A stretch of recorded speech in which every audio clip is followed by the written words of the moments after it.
Yeah, sorry, loyal YouTube viewers who aren't actually watching these videos. I am an ebook reader now. That is the kind of streamer I am. I am a let's player of books.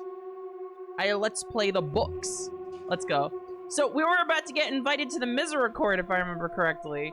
I'm sure normal things happen in there. What's next? Atlas shrugged. Oh, no! Pick any other book! You could have picked any other book! Jesus Christ! Okay, alright. Hedwig will be joining us tonight. That's right, we're going to the Misericorde. Oh, really? Lucky her.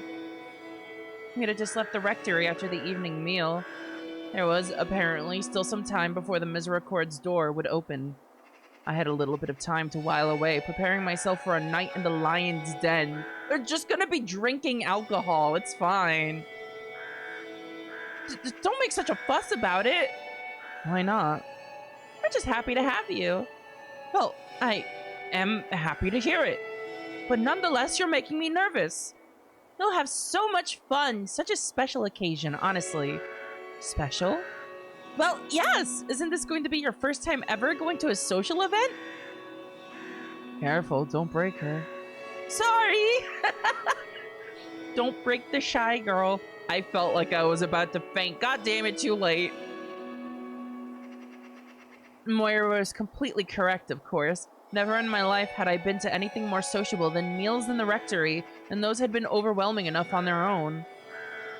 I'm going to do my best to have a good time. This is me trying to go to a social event. That's all that matters. It'll be fun. What are we going to do anyway? I suppose we don't really do anything specific. It's very fluid. We've got a chessboard. I think Catherine mentioned that there's music sometimes. I'll bring my lute. You have your own lute?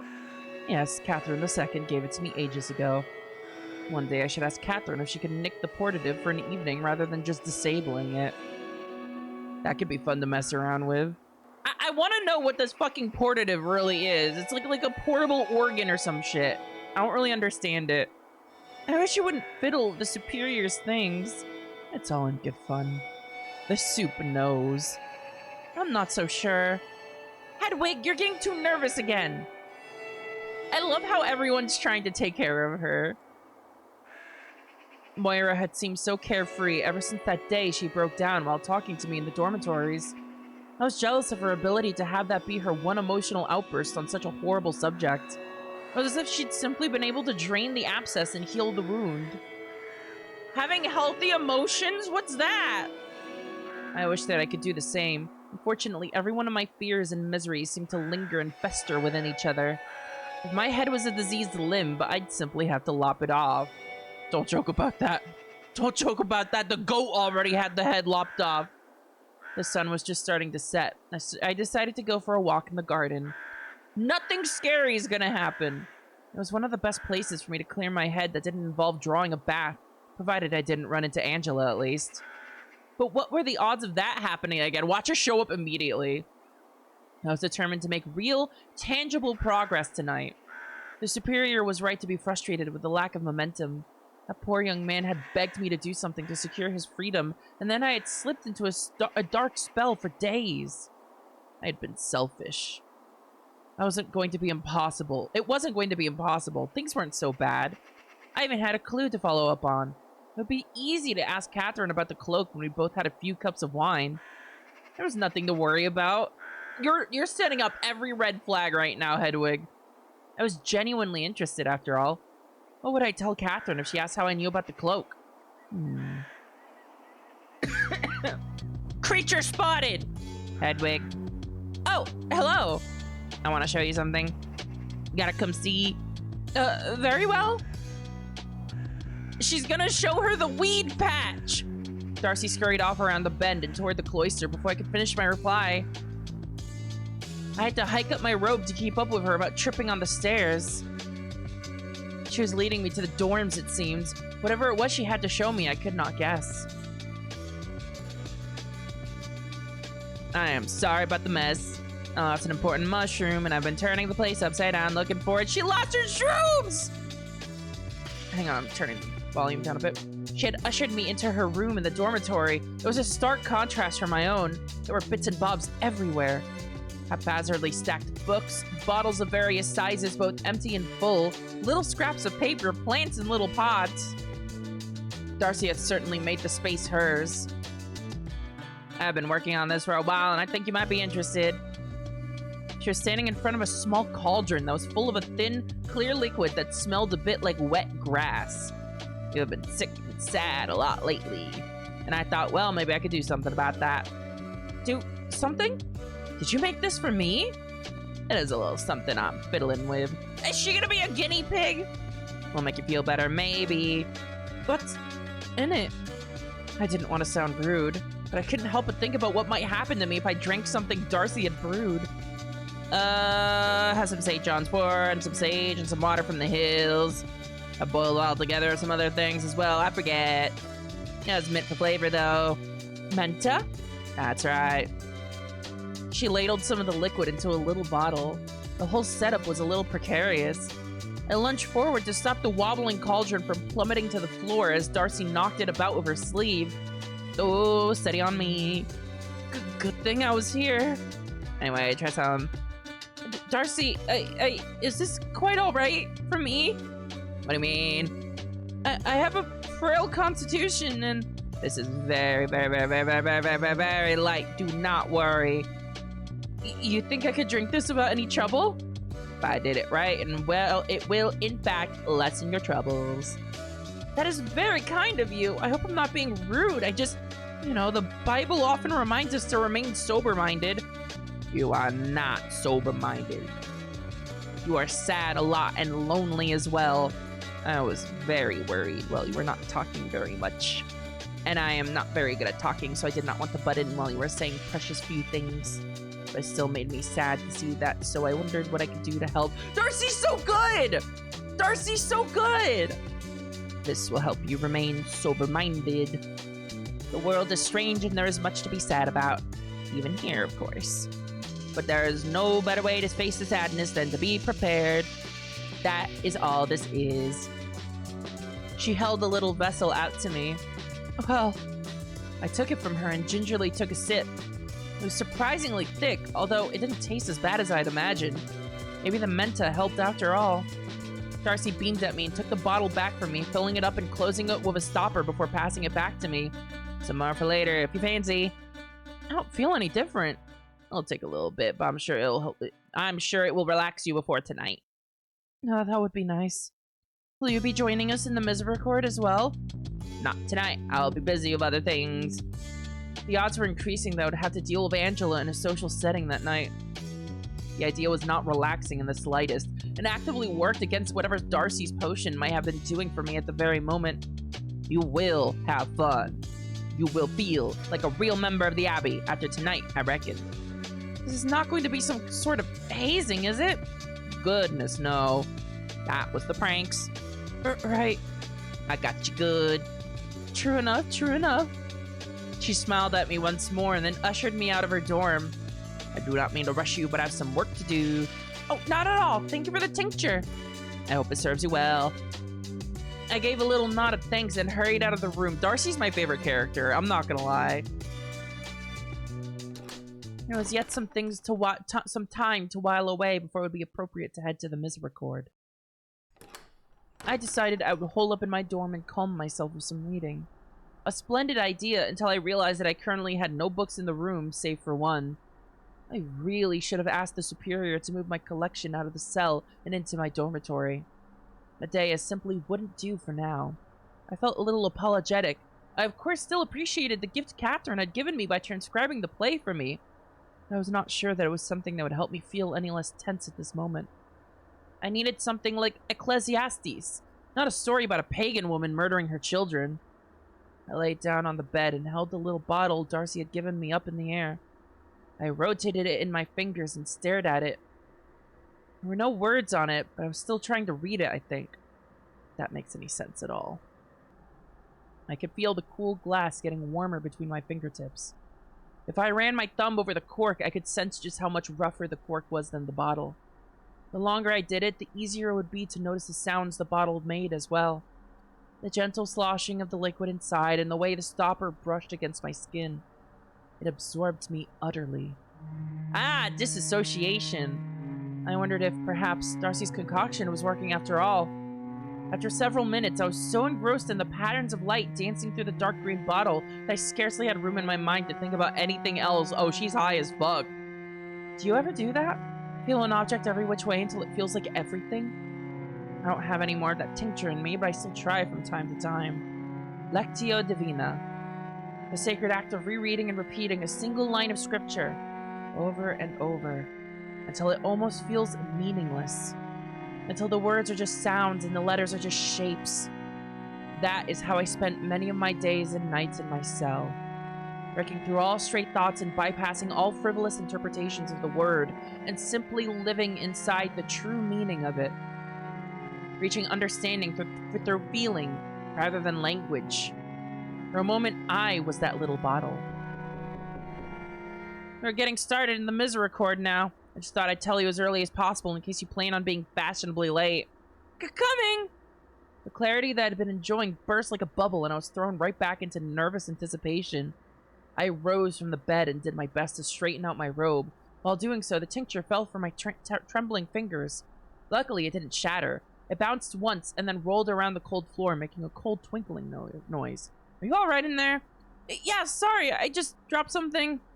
I scrambled to pick the bottle up, unsure if it was some contraband I would get in trouble for holding if Catherine, or worse, Angela, saw. Plus, I was so nervous. The tincture now safely in hand, I uncorked it and downed the second dose. It was cool, pleasant, and minty, and I could practically feel myself physically relaxing. I wonder if it's actually helping or if it's just like a placebo effect. It was like the cold concoction was replacing the black bile that ran in my blood with something else, something much more agreeable. I slapped my own cheeks to bring out some color and shivered all over. I was ready. I opened the door to meet Catherine, who was leaning against the doorframe examining her fingernails. You look significantly less terrible than the first time I collected you like this. I feel quite good, actually. Hold still. She stood up straight and licked her thumb as she had once before. This time I was prepared. She rubbed it against my forehead, undoubtedly attending to some wayward bit of hair poking out from underneath my cap. There we are. Not bad. We'll make a little princess out of you yet. That's nice. I simply smiled. Catherine turned on her heel and strode out of the dorms, and I followed close behind into the hall. As we passed the library, the door opened a crack. Is it time already? Indeed it is! Are you coming tonight? Not tonight. I'm very busy. That's a shame. You can tell me all about it next time you're here to chronicle. It's interesting. It seems that Eugene and Darcy are always moving as a pair, you know? Whenever one is not somewhere, the other one is also not there either. Both of them are not going to the Misericorde tonight. Have fun. I suddenly remembered something important I'd been meaning to ask Eustace.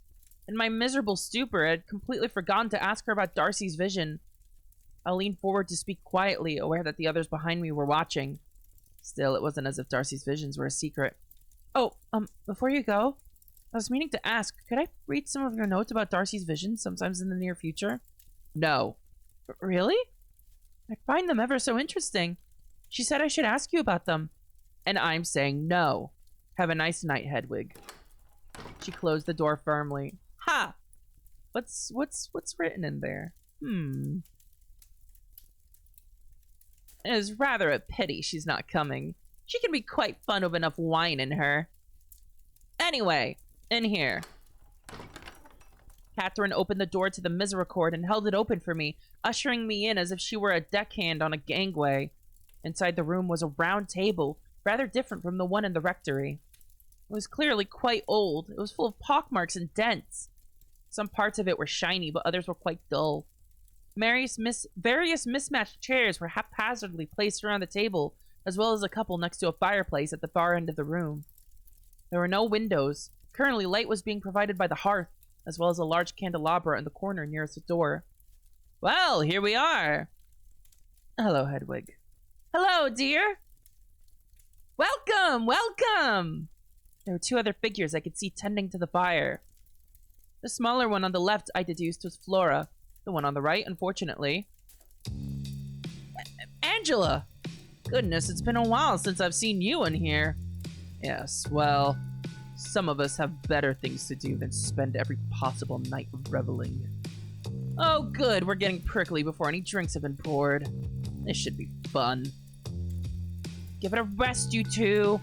Surely you can be nice to each other for one night. Of course.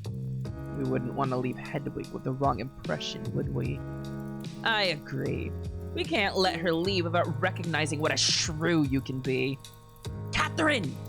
What? I was agreeing with dear Sister Angela. Let me at least declare a temporary truce. For Hedwig's sake, I am willing. Why are you even here? Now you're just being childish. No, just curious. Are you intending to spoil things for the newcomer? Am I spoiling things currently? Oh, here we go. You're very good at this game. Oh, hell!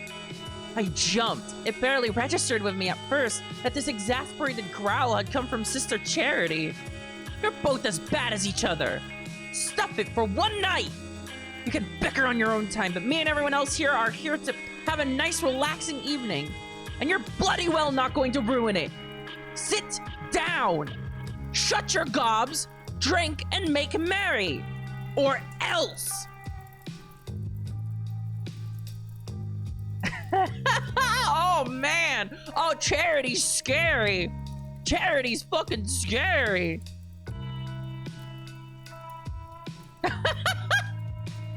Oh, well, she made it awkward. It's lovely to see you here, Hedwig. I smiled. I wasn't as rattled as I probably should have been. Maybe it was Darcy's concoction. Perhaps seeing Catherine and Angela at each other's throats had awoken a slightly unsavory sense of curiosity within me. I'm happy to be here! That's good. This'll be fun. Right, Catherine? That's right. I must admit, even with my newfound courage and despite how amusing it was watching her spar with Catherine, Angela's presence made me slightly uneasy. Since only half of the sisters could occupy the Misericorde, I had been hoping, perhaps assuming, given her personality, that the odds of missing her were in my favor. Alas, alas. Marta and I brought up some of the good wine earlier, and I believe Darcy's cooking something especially for the meal. The meal? We just ate. It'll be a bit later on. Besides, you'll want some.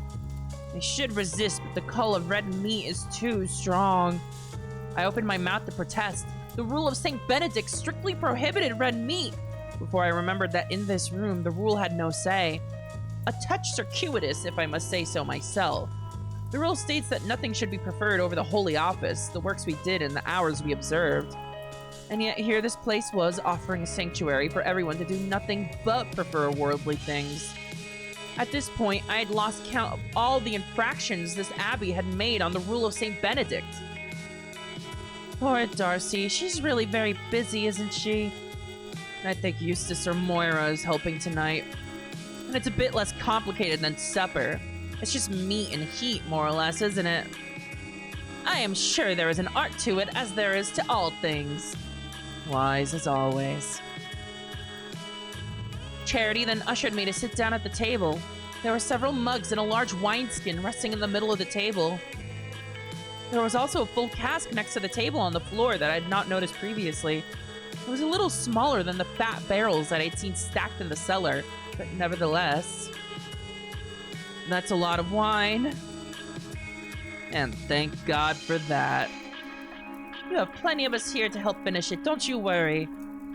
Yes, don't feel like you need to drink it all. I'll have what she doesn't have. You are going to watch yourself. I won't hear the end of it from the superior if you lose your... if you go on a bender. Hey! I don't think that's a 15th century word! Hey! That's fine. I like that. I love the anachronism in this game. It's really effective. Margaret patted Charity on the shoulder and then took a seat. I could see a shelf in the corner of the room near the fireplace. It was rather unkempt and loaded with various mismatched objects. I could see books of different sizes stacked haphazardly atop each other, little chess pieces, and a lute fighting for space. There were bits of fabric and what looked like a full robe stuffed in between these bits and bobs as well. She stopped herself from saying, "Lose your head." Oh, right, because Catherine got beheaded. Ah, oh. So, are there any plans for the evening? I hope not. A little bit of everything, dear. But most importantly, a lot of nothing. That's the idea, anyway. I see. I had done a lot of nothing by myself in my cell. I missed it dearly, but I was curious what these women found so exciting about it. That's the best bit of any holiday, isn't it? Doing nothing. You're not wrong, dear Flora, but don't tell the superior I said so. Catherine picked up the wineskin and began depositing drink into the cups. Now, make sure your elders get some before it's gone. I wouldn't dream of depriving you, Charity. Catherine handed her the next mug. That's right. Catherine is always grateful to not be the eldest in the room. That was actually quite good. I was merely surprised that Angela was able to come up with something so witty. Pour me one next. I get the feeling I'm going to need it. Just a small one for me to start, I think. Nonsense! She handed me a full mug. Get drunk! Drinks! Get drinks! So, are you going in strict order of age? She must be. I haven't gotten a drink yet. Hedwig is younger than I am, so no. Bold of you to admit. Not as biting the second time. Charity got hers first because she is our beloved and respected elder. Margaret got second since she asked so nicely. Hedwig was next because she is a new guest and would have been second if Margaret hadn't requested so forcefully. Sorry, Hedwig. No offense taken. Next, I don't know. Why not Adela? There you are. I, very graciously, will go last as I am pouring the drinks. Which leaves Flora and Angela, which, let's see. I will give Flora hers first to prove once and for all that I am not discriminating against her youth. I only hope that Angela will accept this decision and not see it as a slight against her. I assure her there is no such ulterior motive. Can you just give us the fucking wine?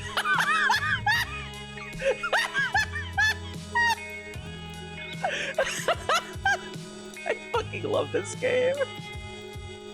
Language! She finished pouring the drinks and passed them to Flora and Angela, neither of whom looked particularly amused. Margaret was thoroughly enjoying herself, though. Thank you.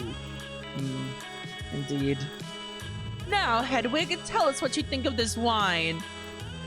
It's a fair bit nicer than the stuff we typically have throughout the day. It has real flavor. I took a tentative sip and was surprised to find that I recognized the taste instantly. Oh, I've had this before, actually. How? Oh, dear. I couldn't say, actually. I'm sure someone must have brought it to me with a meal at some point. Perhaps on Christmas? Oh, yes. That sounds like something Catherine II might do. She knew her wines, that one. She knew more about it than most here do, yes. Are you and Marta still fighting about the sherry? I came here to do a job. I have nothing against Sister Marta, but I wish she would let me do it.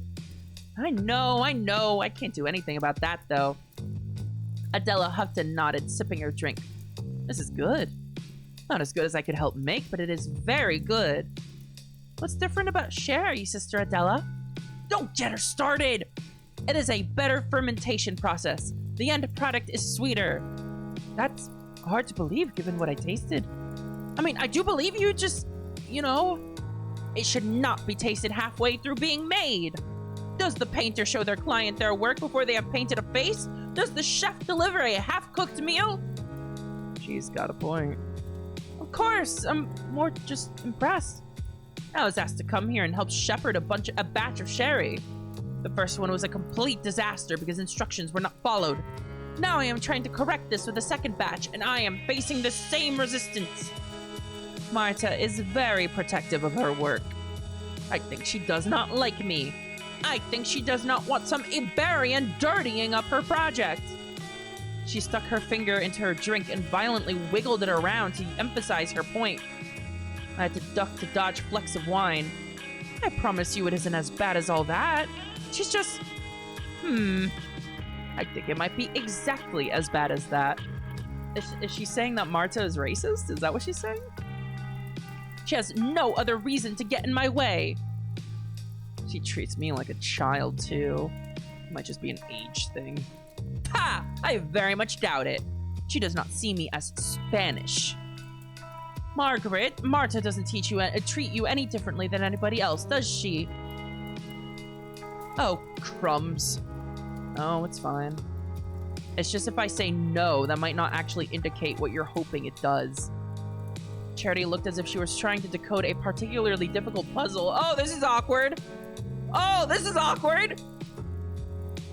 Margaret smiled, perhaps humorlessly, and sipped her drink. Have you seen any more ghosts, Hedwig? Ghosts? Oh, no, I have not. I feel like ghost talk around here has dropped significantly recently. Hedwig's goat-hating swordsman included, of course. Thank goodness for that. It's all rubbish. Oh, I don't know about that. You don't get to be my age without seeing a few queer things here and there. Oh, she has seen some queer things. I've seen some ghosts. There's at least one on this floor alone, I reckon. Yes! I've heard them too! That's a shame Darcy isn't here. She always has plenty to say on this subject. Well, you can ask her when she brings the beef. Perhaps out in the hall where the rest of us won't be subject to such nonsense. I seem to recall somebody asking for an escort to the privy at night just in case she encountered something. That's just common wisdom! That has nothing to do with spirits or fairies or any such fantasy. There are bears or strange men. Bears? Yes, bears. There are bears around here? No. Absolutely not. Not that I've ever seen. I've seen a bear up close once, but that was before I ended up here. I have too. They are very cute, but quite dangerous. At any rate, there are no bears anywhere near here. They don't live in England, or Scotland, or Ireland. Claire, are there any bears in the UK? This is something I've never actually asked myself. I cannot believe I'm being treated like a fool for worrying about bears whilst you are all entertaining the notion of ghosts wandering our halls. Well, if they don't live here. Not naturally, of course, but kings and nobles and other rich men keep them for sport. They import them from Bohemia. Where's Bohemia? So, you think some nobleman is going to sick a bear on you while you're on your way to the toilet. You are trying far too hard to make me sound hysterical. Bears are strong and crafty creatures. One can easily slip loose and escape into the woods. It only takes two to proliferate. You cannot tell me this has not happened. There was nothing but silence for a moment. Then suddenly everyone erupted with laughter. Bears! Proliferating! Watch out! And they cannot stand women pissing at night. Grow up! You must admit, Angela, it sounds a bit ridiculous. Far-fetched at the least. It is nonsense! Angela, I am surprised. I had no idea you were worried about this. Well, I apologize for not wanting to risk being torn in half by a vicious beast or violated by some murderous cur at night. After all, only half of these things have happened here, so why worry about either? Oh, she ruined it. Oh, she ruined it. She ruined it. Apparently bears went extinct about 1,000 years ago in the UK. Huh. That's interesting. Oh, she ruined it. Angela, not in here. No, I think there's no better place to talk about it. The silence came back. This time it felt like the very air had been sucked out of the already stuffy room. Everyone was looking in different directions. Uh-oh! I could hear heavy, deep breaths. Time for me. Darcy, save us! Adela stood up first and strode over to the door, unlatching it and holding it open so that Darcy could lumber in carrying a massive platter of food. Everyone sort of shuffled awkwardly to move the cups and wineskin out of the way. Crushed meat.jpg. Darcy plunked the platter down and dusted her hands off of his satisfied expression on her face. You have beef and lamb and a bit of pork here. Coated in a special sauce and cooked to perfection over a roaring fire by yours truly. Oh my god, barbecue! Why is everybody so glum? We're just hungry, Darcy. Thank you. Darcy's nigh-impervious smile flickered just a little. Alright then. Well, enjoy.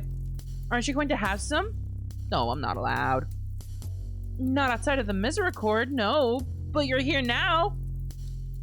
Even seeing Darcy's mouth twitch was heartbreaking enough that I felt compelled to do whatever I could to make her feel better. Luckily, she took to my logic quite well. I suppose I am, aren't I? There are too many people in here. Oh, for Pete's sake, Angela! You go and stand outside while she eats then! Angela's chair scraped violently against the stone floor. I couldn't help but wince. She can stay. Have a good night, everyone. A touch dramatic, Sister Angela. Hedwig? Yes, Sister Angela? Nothing. Not now. I won't spoil your evening. What was she going to say? With that, she swept herself out of the room. All eyes turned to Darcy, who was blissfully munching on a small piece of meat hanging off of a bone. Oh, I couldn't possibly say. Sorry. Busy tonight. She finished her snack and then licked her fingers. Enjoy. Have a good night, Darce. Indeed. Darcy excused herself from the room. Margaret followed behind her to latch the door shut again and then turned around to face the rest of the sisters. Well. Well. Should one of us flag Eustace down, perhaps? She is also busy tonight. Hedwig and I stopped in on her on the way here. Moira? Marta? Marta's probably asleep by now. Well, it's one of those two. Or the soup. Could you imagine? Where's Moira at the moment? I believe she is usually in the library or reading in her dorm at this hour. She'll be in her dorm then. Eustace seemed in no mood for visitors. Laura, would you be a dear? I just started eating. I'm only asking you to go down the hall.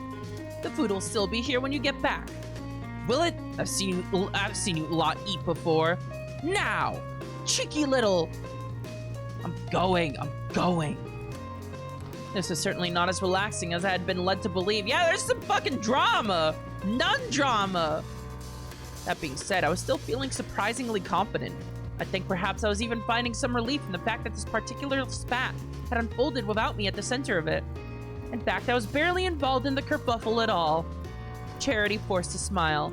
Well, that's not to let things get cold. There was a murmur of approval from the others. We all moved our chairs slightly closer to the overflowing platter of sugared meat. I do not understand why Angela is so cruel. I'm positive she has gotten worse as well. She's always been an insufferable coxcomb. Coxcomb? Must we drag it all out? She's left. No use quarreling with someone who's not even here. To be fair, Charity, Hedwig is here because Angela overheard you two grousing about her. Yes, well, that's different. That's not fair if you get to have all the fun. Well, I was under the impression that Angela wanted to come tonight to apologize to Hedwig for her behavior. Ha! That does seem a bit far-fetched. No, it's true. I apologized to her for my outburst, and she agreed to apologize to Hedwig for her roughness. Is that true, Sister Charity? This did stretch credulity, but I was curious. Angela's barbed words had wrapped around me so tightly, even the slightest bit of slack was a relief. Of course! On condition that you also apologize, I think. A fresh start for all of us. I have nothing to apologize to that woman for. Well, not a thing. Well, if she wants an apology, I am obliged to hear what she has to say and do my best to make amends. Catherine's upper lip curled harder than I'd ever seen it curve before. She will hang whatever complaint she has over your head for the rest of your life, apology or no. Believe me, I've been there. Really? Oh, yes. I've done that song and dance for her. She just enjoys watching people squirm. How cruel. She wasn't always like this. I do not care. It's true, though. It's a shame. What happened? If I knew, things might look a little different. It has certainly gotten worse since Catherine II passed on. That's true for all of us. And she got along with Angela worse than I do. This was difficult to imagine, but it was very interesting indeed. Why is that? It's actually a bit funny. I remember them getting along very well, to be honest. They were friendly at one point, but I mostly remember them clashing. So, Hedwig, I'd mentioned to you before that Catherine II loved foisting projects and hobbies on us. I remember. Well, for a while it was... Should we say this? For a while it was bawdy literature. What is fucking bawdy literature? Bawdy what? Fableau, as it were. You mean love poems? Romantic writing? No. Well, perhaps. Have you really never read any? I'm afraid I'd nothing quite so ribald in my cell. I can certainly be romantic, although I think they are more concerned with the fruits of romance. Is this ye old porn? Is that what I'm hearing here? I'm drinking some water, hang on.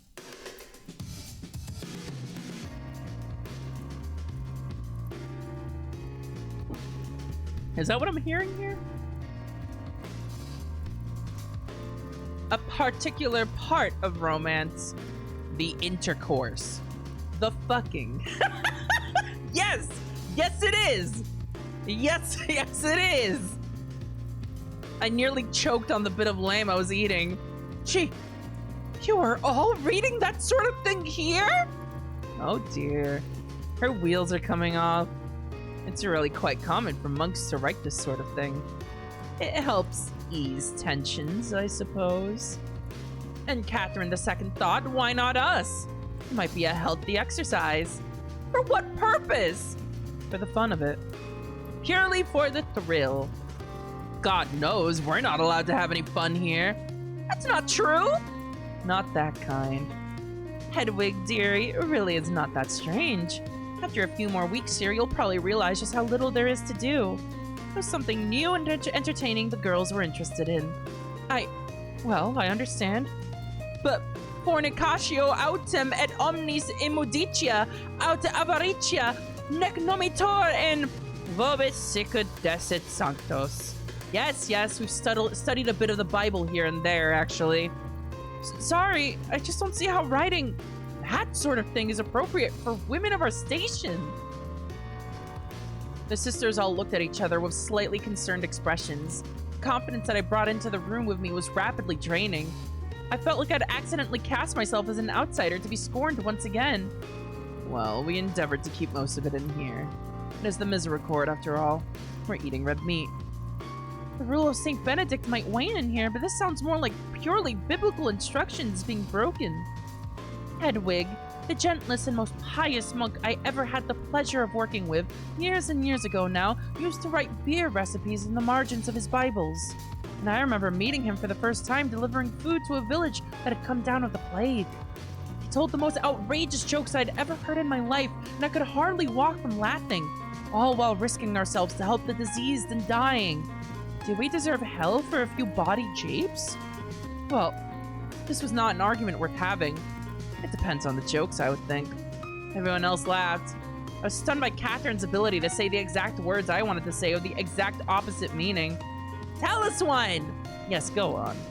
Well, alright. As long as Hedwig is quite alright with it. I smiled meaninglessly. I felt like a bear showing off my teeth. Please, don't hold back on my account. A trial by fire for dear Hedwig. Very well, here it is. He told me about a nun he had worked with before who had been a midwife, much like myself. Before she joined her convent, she had been assisting her lady with a particularly tough birth. The poor thing just could not get out. The midwife took a look between her lady's legs and the lady said, "Oh, what if it comes out of the other hole?" I forgot which road my husband took. What? What do you mean? What do you mean? The others erupted in raucous laughter. Catherine was practically doubled over. I don't care. Hedwig doesn't know where babies come from. Hedwig is like, what is sex? Think about it. What do roads have to do with it? Babes typically come out of the, you know. Yes, that much I know, thank you. Actually, I wasn't sure you would, so that's a relief. Is that in the Bible? I am capable of a fair amount of deduction on my own. I may have spent a long time in a cell, but I'm not a complete fool. That's fair, that's fair. So you know a rough outline of how it all works? Yes. Well, there you go then. Oh, the pieces are within your grasp! I love this. I fucking love this so much. So, oh no. Oh no! She got there. How does that, why? Does that work? Does that work? Does that work? No, that is the joke. So the joke is that her husband was quite stupid and, well, or? That's very possible, but that's not the thrust of it, no. Think harder, Sister Hedwig. I was rescued by the sound of the door swinging open. Found her. Hello, everyone. You lot ate all that while I was gone? There's still plenty of food. What took you so long? Couldn't find her. Sorry for giving you the runaround. I ran into Darcy and was chatting with her, and then I went for a walk in the garden. Could Angela not make it? She got her fill of the attention she wanted.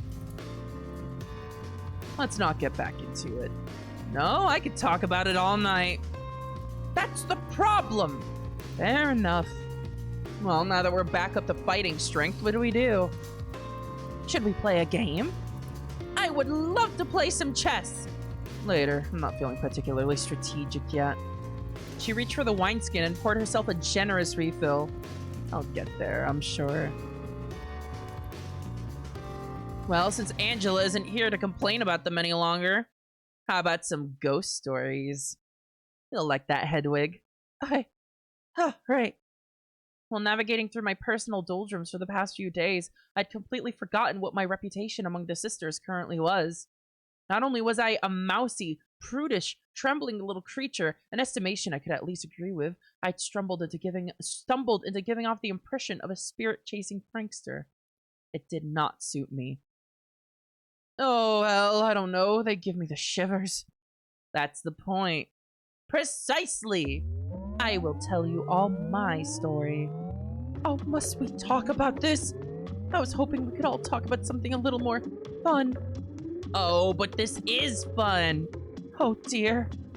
It was just this summer that I decided to take in some fresh air atop the Abbey wall. I wandered through halls I was not familiar with, trying to find the stairs. All alone in a mysterious portion of this abbey, I found the door I was looking for. When I saw the tail end of another's robe in front of me, I pursued the unknown figure, but when I emerged into the light of day, there was not a soul to be seen.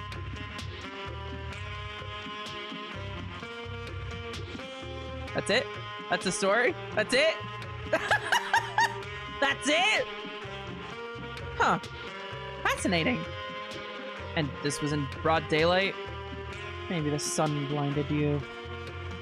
This does seem a touch flimsy. What is this music? What is the music in this whole game? I know what I saw. At first a person was there, and then that person was not there. That's a terrible ghost story. Oh, is it? Then perhaps you would like to share a better one. Sure. I've got one. Oh, I don't like that. I saw someone outside the Superior's window late at night. That's all, I guess. There was no one else in the room. Just a creepy figure in the bushes. That really count as a story? It absolutely does not! No panache whatsoever! Oh, I forgot to mention that they had horns. And really scary glowing eyes.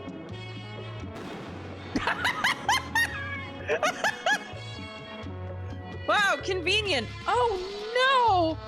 That's a little scarier. Maybe build a little suspense first, though. Whatever. I think adding those details just makes the story more unbelievable. Why were you in the Superior's office at night, Flora? Yeah, speaking of unbelievable details, that door locks tight. And how would you know that?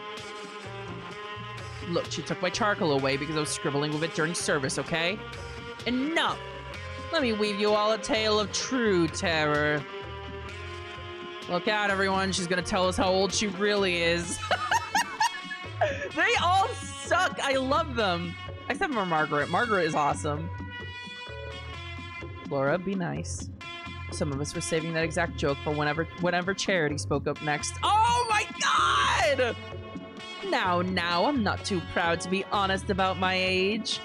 I am 65 and quite happy with my station. Of course. Well, I can always wait until Marta tries to tell a ghost story. We have a rough estimate for her, at least. Marta was probably there when the white ship sank. Everyone else guffawed. I might have joined in to be nakedly truthful. I don't know what the white ship is. I don't know what that is. But now, my tale. I was approaching these very doors late one night. I had been for a nighttime stroll, and the torches had just been lit. The wind was such that they kept flickering. It was difficult to see, and strange shadows danced across the floor. Suddenly, I realized that one of the shadows in front of me was no shadow at all. And not only that, I swear to you that when I bravely took one step forward, I saw the face of Death himself. Well, have I sufficiently rattled you all? These are the worst fucking ghost stories ever! These suck! Eep. Not bad. Masterful, Sister Catherine. I cannot pretend otherwise. Really? When was this, Catherine? Oh, I don't know the exact date. A month, perhaps 2 months ago. That might have been me. What? Impossible!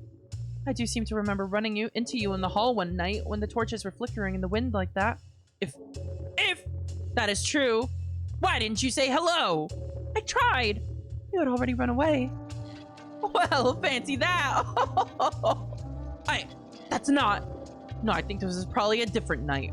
Oh, that's the most believable one yet, aside from mine. You've been a bit quiet, Hedwig. Do you have a good one to share? Oh, did you see the flashes of the fucking thing she saw? Oh. Me? Oh, no. I've just been so captivated by all of yours so far. Hedwig's ghost story is one I won't soon forget, though. She conjures up quite an image. An excellent skill for a chronicler. Too right. It's nothing, really. I hoped none of them had read any of my actual, decidedly sparse writing yet. Well, if Hedwig is passing, Margaret, Hedwig's heard mine. I was helping clean up in the kitchen one evening. Darcy had finished up, but there was a pot I wanted to give another good scouring before putting it away. So there I was, all alone in the workshop, when I heard a strange sound.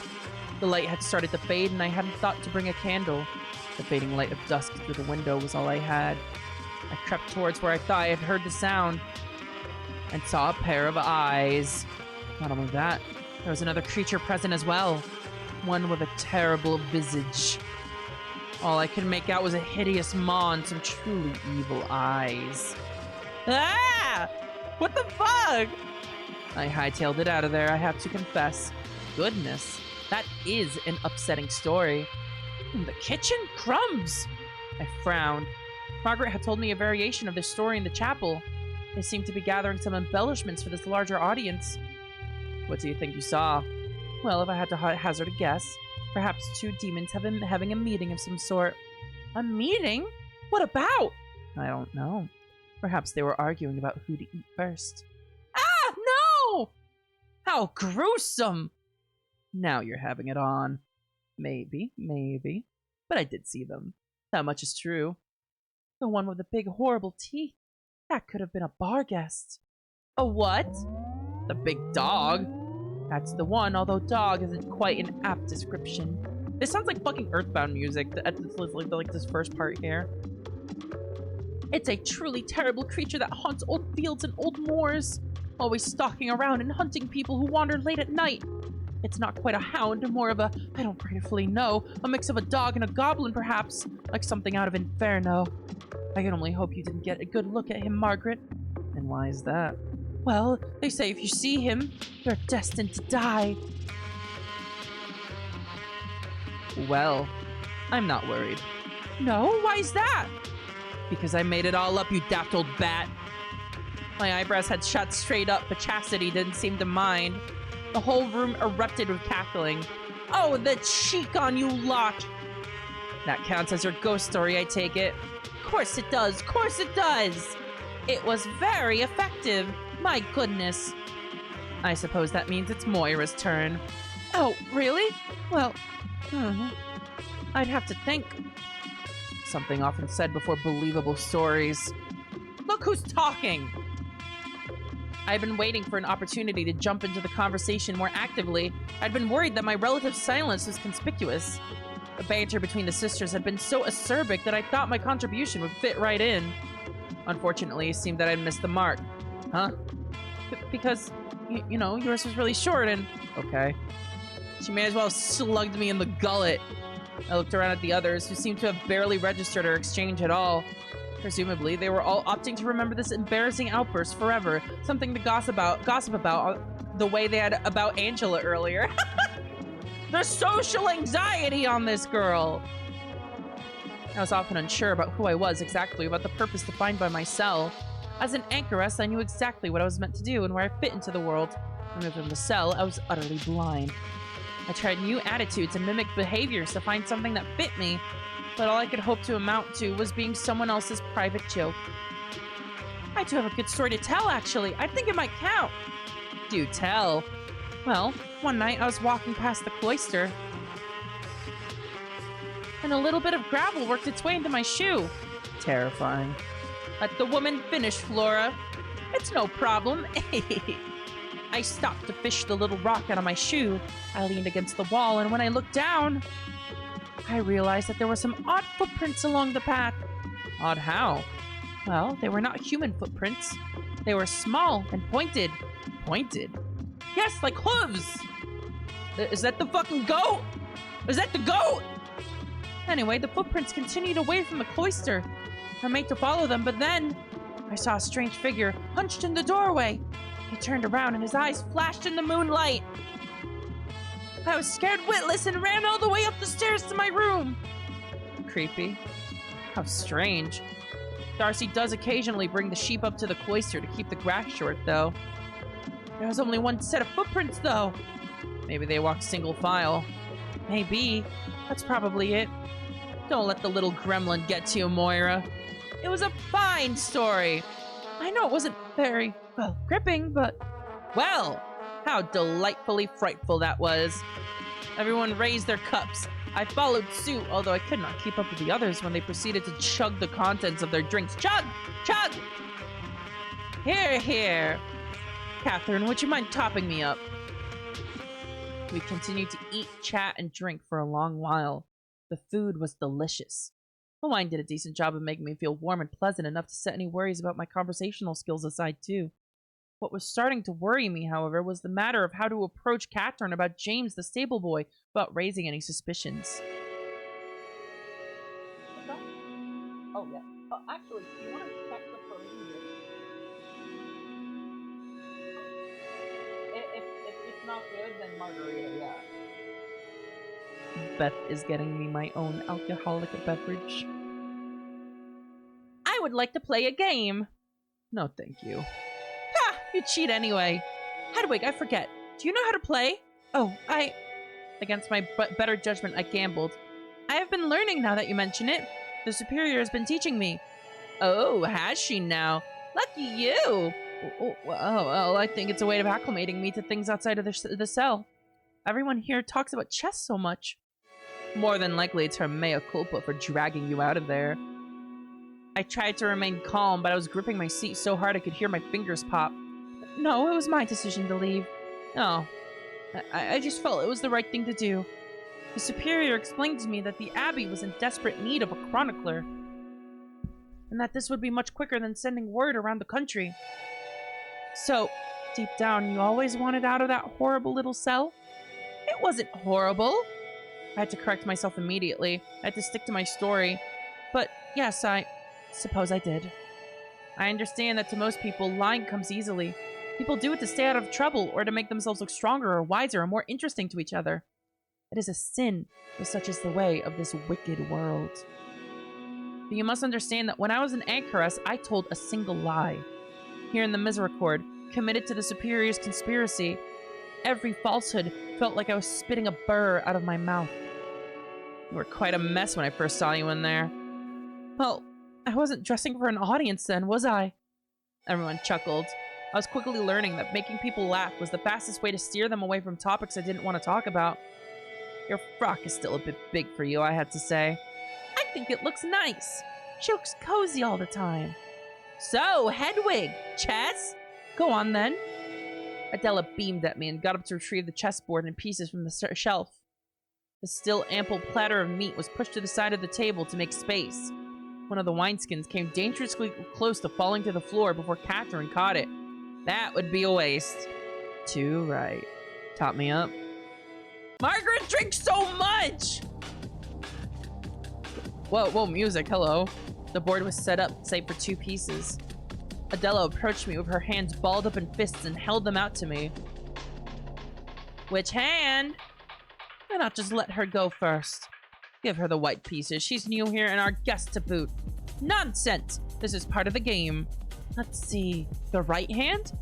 Adela opened her right hand to reveal a black pawn nestled in her palm. Black it is! Oh, unlucky. Not at all. Someone must strike first, but that is not necessarily an advantage. When Caraboga struck first at Antioch, he still tasted defeat. Yes, of course. How could any of us forget Caraboga? Kiwam Al-Dawla Caraboga rode to Antioch with his men after hearing of a Christian siege. Wait, so didn't the Christians go first then? I think we're dividing very specific battles up into individual chess games here. The crux of the matter is that Sister Hedwig will suffer no disadvantage going second. Needless to say, Adela trounced me. I felt confident for a move or two, but it became clear quite quickly that I was out of my depth. Well, I think that was not bad for a beginner. You got her in, what, 20 moves? That is better than I would expect from a player who had only learned what chess is a week or so ago. That's a good point. Hedwig, walk me through your strategy. Well, I don't really know, to tell you the truth. I was mostly just reacting to your moves. Is that so? That would explain it. Really now? If you're only reacting to me, it is no wonder I won. That would follow, I suppose. I am setting the pace of the whole game. Eventually, you must make your own move. You must force me to react to you. This feels like this feels like very meaningful for Hedwig, much further than chess, if that makes sense. So, we just act and react back and forth until somebody wins? I believe that is the game, yes. Catherine. Yes, Hedwig, because we are not competing to see who can make the single best decision. Chess is not just competing to see who can survive the most moves, but to see whose strategy can adapt and overcome everything your opponent throws at you. Oh. What's that? I gotta get more time to melt. Oh yeah, that is mega frozen. I have an extremely frozen strawberry daiquiri next to me. It needs to melt a bit. It's not daiquiri? But it's pronounced, it's spelled daiquiri. It's pronounced daiquiri? I like daiquiri better. Two souls locked in a complicated and deadly dance. Pure romance! So I've heard you say. That's very interesting. Thank you. Hedwig, would you mind if I played around? Watching you has got me in the mood to play. Yes, of course. A fine idea. Rotating chairs. Who can stay in the victor's seat the longest? I can guess. You are welcome to challenge me as well, Sister Flora, if you feel you deserve to dethrone me. Flora rolled her eyes as I got up to offer my seat to Moira. The tight group that had formed around the table to watch Adela and I play scattered somewhat. Margaret walked over to the shelf to peruse the entertainment on offer, and Catherine sat down closer to the fireplace. She brought a wineskin with her and poured herself another cup as soon as she was situated. I craned my neck over Chastity's shoulder to try and watch Moira and Adela's game. I found myself surprisingly eager to learn some new tips. However, I was quickly interrupted by Catherine calling me from across the room. "Hedwig, have a drink with me." "Oh, yes, of course." I pulled up a chair next to her as she poured me a cup of wine. "Oh, this is nice. I like this. There we are. This is good. Good stuff. It's very flavorful. It's made here, you know. The only reason this wretched place exists." "The only reason? Surely that's not true. Abbeys are a source of wine and money. An absolution for people willing to give them money. Believe me, I'm well acquainted with how these places really work. You and I are very similar, if you can believe it. I do apologize if I've ever made you feel lesser than some of the others." "Not at all. I was once like you, alone and confused in a place very different from what I was used to. Of course, you left your position by choice, but nonetheless..." I could not correct her, especially as this topic had nearly bubbled over very recently. But I wanted to, desperately. I, on the other hand, was ripped from a perfectly comfortable life for a variety of unjust reasons. "You were forced to become a nun? That's not right. I mean, I would choose no other life for myself, but..." "My goodness, you really were locked away for a long time. And it's quite common, even if my particular circumstances are outstandingly unfair. It's a very easy way for a family to get rid of a woman they're not fond of. I was once the lady of a great house, which came, of course, with a certain nasty politics of its own." The fucking Catherine lore! This is interesting! In that aspect, it was not all that different from living here. "Really?" "The politicking, just the politicking. The clothes, the jewels, the freedom. I would put up with the ghastly parlor games to have that all back." I wasn't sure what politicking at the Abbey she was referring to, but this was no time to get hung up on the little details. "So what happened, if you don't mind my asking?" "I stepped on some of the wrong toes in high society, put some noses out of joint, and was accused of some unsavory things I'd rather not repeat. And so I was offered the choice of facing the court, and a likely execution, or taking the vows. I chose the latter. At least I can still grab onto the barest threads of life's great pleasures here occasionally." She took a deep sip of her drink. Well, that just isn't right. A criticism of the church. Goodness, we'll make a sea dog of you yet." "I didn't say that. If this happens often, it does sound like some people abuse the concept of the monastery." You know, I think shuffling people out of sight might be the concept of the monastery." "Come now, that can't be true. Monasteries do wonderful things. They're centers of prayer, research, and rigorous academic study, and we help those in need. It's an important calling." "Do we do any of that here? How many people in need do we help, all the way up on this hill? There isn't another village for miles. And the fine folk of Limbarrow would have to trek up a mountain to get here." Well, perhaps Limbarrow Tor Abbey is more of a monastery for prayer and learning and so on." "Oh. Present company excluded, of course, but I don't think much earnest prayer emanates from these halls. Nor do I think we're likely to be responsible for any academic or scholarly pursuits of note anytime soon." Catherine II would have argued otherwise, of course. She desperately wanted all of us to have amusing little projects. She was constantly pursuing some sort of greatness, whether for herself or the whole Abbey. What did she want for you?" She desperately wanted to get me to act in one of her little performances. She said I had a natural disposition for it. "Did you ever take her up on it?" "Once or twice. I did not hate it, but acting for an audience of just a few other nuns didn't give me much satisfaction." "Still, that sounds very sweet. I should have liked to have watched one of those performances." "You are too sweet. Too kind. We'll beat that out of you eventually." She chuckled dryly and reached for the wineskin to pour herself another cup. But now that she's gone, the only product of note here is the wine. And when Marta eventually pops it, grim, I know, but I'm just being realistic, That'll be the last of any worth this place had gone. When the wine dries up, so will we. Speaking of, she took the wineskin and it flopped back and forth unceremoniously. Is that one dead? Goodness, you made me jump! Sorry. I was just coming over to see if you wanted another. Oh, you are positively angelic. Wow, that was gay. Margaret grinned ever so slightly and began pouring out of a much fuller-looking wineskin than the deflated lump Catherine was holding. I noticed that Catherine was beginning to look a little rosy in the cheeks. I felt dastardly even considering this, but if there was ever a time to ask her about James, wonderful. You know, this reminds me, we haven't had a proper wake for Unbelievable! Lyra was holding the platter of meat and staggering on one leg. She looked surprised that she had managed to catch the food at all. Chess pieces had clattered to the floor all around the pair of players. Adela looked furious. Moira, however, was clearly trying her hardest not to laugh out loud. Catherine, Margaret, and I all hurried over to see what all the fuss was about. I'm sorry, Adela, but it's true. What on earth did you do? She used underhanded tactics to try and eke out a pathetic victory. Oh, come now. I was just playing normally. And how's that? She was taking every piece possible, whether it was logical to do so or not.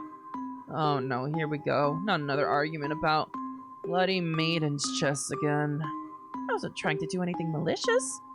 I just captured a lot of pieces, I suppose. You captured every time it was remotely possible, even if it was not strategically important. Violence for the sake of violence. Total barbarism. Passionless, ugly brutality. Was it really every time it was possible? Yes, do not pretend otherwise. Oh dear. Hand on heart, I promise I was not playing by maiden's rules on purpose. I was just, well, eager? Eager? Eager to prove myself. You're very good at chess. I thought that being aggressive would be my best strategy. That could hardly be called a strategy. You and Hedwig played just the same. Well, there's one small difference. I won. Raucous laughter went up from all of the sisters. All except Adela, who looked like she might need to be physically restrained from leaping onto Mora like one of the bears Angela was so worried about. I demand a rematch! A rematch where we understand we are playing the same game by the same rules. The rules of real chess, not this oafish perversion. Wow! She is a sore fucking loser. If it'll make you happy. We all set to work writing the table and finding all the scattered pieces that had found their way across the room. Any requests? Margaret had managed to sneak up behind me as I was bent over picking up a wayward pawn. Ah! Sorry. I stood up and turned around to see her idly strumming a bulbous wooden instrument. I think it's about time for some music. Is there anything you'd like to hear? I bit my lip. I was not sure how to answer this question without sounding icier than I wanted to be at the moment. I was trying to make friends, not alienate anyone more than I already had. Oh, silly question. My apologies. Well, not silly. I appreciate it. Just, you know. They really should have given you an instrument in there. A flute, perhaps.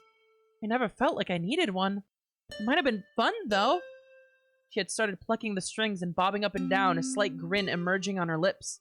She swayed side to side a little, but kept her eyes on me the whole time. Another silly question, but I may as well go for it. You do know what music is, right? Of course I do! I heard it occasionally as a little girl. And there's lots of it mentioned in the Bible. Joyful noise, yes. I'd be curious to know what you remember from before you were interred, though. Oh, well? I vaguely remember one about summer. Summer is coming in. That must be it.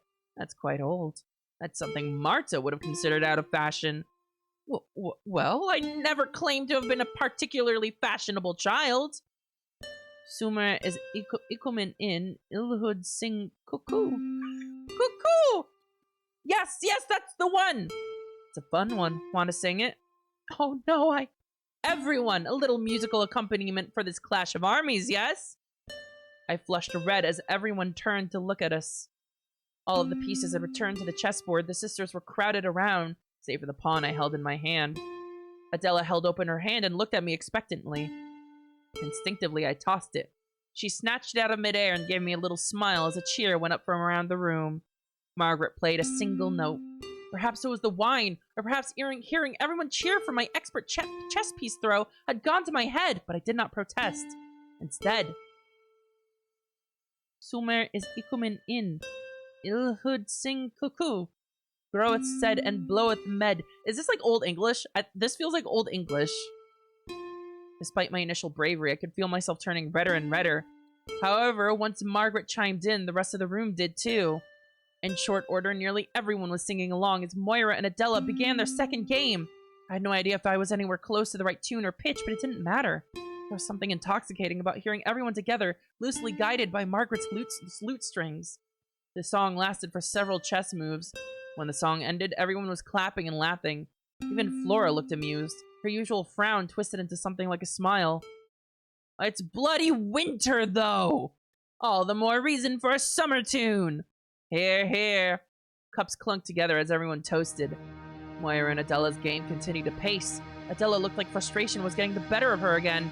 Her moves began to feature loud punctuation. She was practically thrusting her pieces into the board. It also looked like playing of a different set of rules was making Moira take things more seriously. She looked thoughtful and took to tenting her fingers under her nose and leaning forward between turns. Even without Moira using her old strategy, the amount of pieces was dwindling fast. Adela was certainly being more aggressive. She had navigated her queen into a domineering position on Moira's side of the board, close to her king. I think I have you. No. Moira slid her own queen further up the board to the side. That is of no help to you. Only a handful of pawns remained on either side, save for each side's king and queen. Adela, however, seemed to be primed to deal a fatal blow. Moira had elected to move her queen further into the right-hand side of the board, presumably to pin Adela's king from afar. It appeared as though she had moved a critical piece dangerously close to one of Adela's pawns. I think it might be. You have left your queen completely open to me. Well, not entirely. You still have to get a pawn in position to take her. Which I shall do! She slid the pawn next to Moira's queen with dramatic confidence. Are you even playing anymore? Perhaps I've bored you? No, just, I don't know how to put this. You can't take my queen. What do you mean? Of course I can. No, I don't think so. Moira carefully lifted her queen up, then placed it back down on the board, directly diagonal to Adela's own advancing queen. What? I must ask again, are you even paying attention? However, a murmur of understanding was passing through the rest of the room. Adela, don't set me up like that. What on earth are you talking about? Are you paying attention? She gestured to the board, pointing at the relative position of her own king and queen, and Adela's attacking queen. If you take my queen, my king can't move. I can't rightfully put him in check, can I? Of course not. Wait. Which would result in a stalemate. Is that correct? So, perhaps we can agree to a draw? Of all the dirty tricks. Sister Moira, I am shocked. It wasn't a trick. Or rather, it's not like this was my plan, but you were playing really well. This was the only defense I could conjure up. Moira might as well have been pissing on Adela's food in front of her, the way Adela was glaring at her. So, draw? Yes, it is a draw. Another cheer went up around the room as Adela begrudgingly shook Moira's hand over the chessboard. I suppose that means both seats are open? Yes, I suppose so. She stood up sulkily and made off for the wineskin that Catherine had left on her chair by the fireplace. She loves chess so much! Moira vacated her seat too, looking sheepish. Anyone want to take me on? Oh, go on then. I was starting to get a little worried that I would never get a chance to corner Catherine, although at the very least her drinking was not slowing down. As long as I could get to her, I was certain I could get what I needed. The issue, at this point, seemed to be getting to her at all. Margaret was pacing around the room, strumming a pleasant tune on her lute. I could see Flora reaching for a book on the corner shelf. However, when she brought it to a chair by the fireplace, she held it over her knee rather than open it to read. Margaret! With a wicked grin, Flora began to beat the book with her palms. A driving rhythm was created. It was one that Margaret clearly knew, as she immediately returned with a lute melody that fit snugly between Flora's makeshift drum beats. Oh! And then she started playing the fucking synth! Moira ran over to the shelf and retrieved a small wooden flute. As soon as she had an opening, she began to play along with Margaret and Flora. The tune was wild and a little jagged, but it was one everyone in the room seemed to know, save for me, of course. Catherine began swaying back and forth in her seat, and I could see Charity's head moving underneath her hood. Adela, however, was breaking into a full-on dance, jumping and twirling like a mad woman. I must admit I was stymied. Stymied? These people were unrecognizable, and I had no idea what to do. There was no way I was going to dance, and I wasn't particularly interested in getting another chess lesson from my betters. To avoid looking foolish, I did the one thing available to me to feel like I belonged in the room: drink. I was no stranger to wine. I had it with every meal, even when I was still an anchoress. But this was a new experience. Nobody in this room was drinking to quench their thirst. They were all drinking for the sake of drinking, chasing a stupor that was expressly discouraged, if not outright forbidden, by the texts all of them held sacred. What was I to do? I was conscious enough to understand that this was not the time to proselytize. I closed my eyes briefly to pray that my transgressions would be understood. I was here to seek justice for a murdered woman. I was here to clear an innocent man's name. The songs kept going and going. It could have been one long shifting song for all I knew. I didn't recognize any of the tunes that this makeshift band was playing, but all of them proved popular in the room. I found myself swaying along with the music without thinking. Adela made her way over to me and... What is this sprite? I suppose the best description I can muster is that she began dancing at me. She got very close to my face. She bumped her hips against mine, almost knocking me over. Whoa! Whoa! Hello! I held my drink with both hands and held it in front of me like a shield. I had no idea how to dance alone, let alone with a partner. I don't know how to dance. It is easy. You just need to move. I am moving. We were both shouting over the music. Adela laughed and retreated away while still shaking to the beat of Flora's book drum. At the other end of the room, she beckoned to me. I relented, scooting forward, and I honestly can't understand what I did with my legs. I just sort of moved them, kicked them perhaps? I'd rather not dwell on it. Suffice to say, it was enough to pass for dancing, but not good enough to keep Adela and the band members from giggling at me. These are nice memories. I hope I'm not boring you. She does end up back in her cell after all. That's kind of bittersweet, isn't it? The energy of the night decayed slowly but surely. There had been a steady rotation of sisters between chess games and dancing, but the games of chess were now much less raucous. The dancers, myself included, were now sitting down, and Margaret was the last musician still playing a tune. She stood by the crackling fire, staring into the flames and plucking out a bittersweet tune. Her fingers moved delicately over the strings. The intensity with which she stared into the fireplace gave the impression that she was serenading the flames themselves. That's a really lovely tune. What is it? Thank you. I don't know, really. It's my own. I don't have a name for it. Oh, well, it's beautiful. She turned away from the fireplace and flashed one of her sad smiles at me. I sometimes wonder if I ever had a single earnest exchange while I was outside of this cell. You and I, as we are here, this is as honest as it can get for me. I am free from reinterpreting whatever flickers across your face as your true intent. Speaking face to face is like reading a book with words that rearrange themselves. Aren't you going to ask me what it's about? What's about? The song. It doesn't have words, so what could it possibly be about? Margaret smiled again. It still didn't come across as happy exactly, but there was some warmth in her face this time. Of course. How silly of me. I don't understand. I'm the one who doesn't understand. I keep asking you these questions as if you were anyone else. Am I so different? Compared to these women? She tilted her head towards the others, who were all preoccupied in quiet conversations of their own.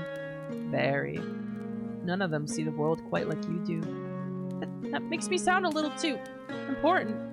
I didn't say you were better than them. And for that matter, I don't think they're better than you. Everyone here is just different. And you're different in a very interesting way. We speak the same language. Sometimes I feel like I barely understand anyone. Or that nobody understands you. I've felt the same way. And I've often wondered, is the onus to change on you? Or them? Me! That was a quick answer. Well, why should it be anyone else's responsibility? Very noble. But by that same token, why should it be yours? Because I'm new, and I'm more out of place than they are. There are more of you than me, if that makes sense. More people who have lived their lives outside of little rooms. I couldn't possibly demand everyone else start making concessions for me. That's very interesting. When I asked you what the song meant, what was your first reaction? Inside, in your mind before you spoke? I thought, how can a song with no words mean anything? My response was earnest, I assure you. You are very honest. Does the music make you feel something, though? It's very sad compared to what you were all playing before. You can tell? That's wonderful. But still, your question is perfectly valid. There are no words, so how could it have any meaning? I came up with this tune when I was feeling rather melancholy. I think the notes match. These notes sound sad to me. I have no idea how I would know that, and even less of an idea of how you might know it. Anyway, it was silly of me to ask, but it does seem like deep down you understood me. That's fascinating, but I don't understand a word of it. She chuckled. This is the sort of thing me and Catherine used to talk about. Thank you, Hedwig. Is it really? Yes. I must admit, I'm cribbing from her work a little here. She asked me these questions almost exactly once upon a time, when I was new. I told her about how when I was a little girl, it was the hymns that kept me interested in Mass. Despite not knowing what any of the lyrics meant, she laughed and said that was proof that God was in the music itself. I didn't understand what she meant at the time. I didn't agree. I might still have some complicated thoughts about all of it. But whenever I play music, I think about that. I miss her laugh. She began to pluck a new tune on her instrument. I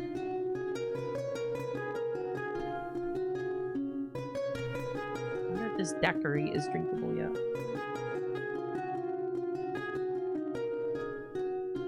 It's good. This is really good. Oh yeah, I like this. Hang on, I'm taking more sips.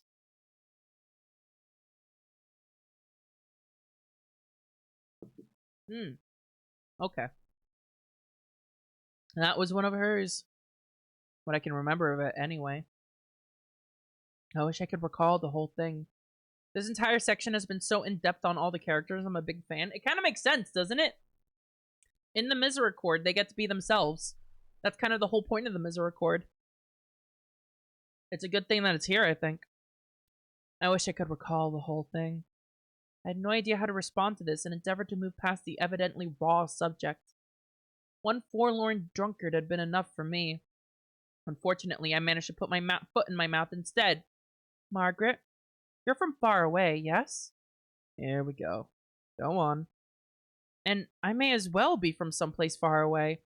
Are we similar in that regard? Do we have sort of a kinship as outsiders? I've lived my whole life in England, Hedwig, as did my father, as did his father, and his mother for that matter. So, no, not particularly. She continued to strum her loop. I could feel a sucking void in between each note. God damn it, Hedwig! God fucking damn it, Hedwig! Hedwig! I am sorry. The superior, well, at that luncheon, I must have misinterpreted. She smiled thinly, with none of the subtle humor her vexatious expressions often betrayed. I could sense that I had tested her patience. The superior has never once asked me about my life. Keep that in mind in case she's told you anything else about me. I must have looked a right fool as I gawped at her and tried to think of something to say. But just then, Hedwig. The sudden intrusion made me jump. I turned around, but I couldn't see where Flora was. Down here.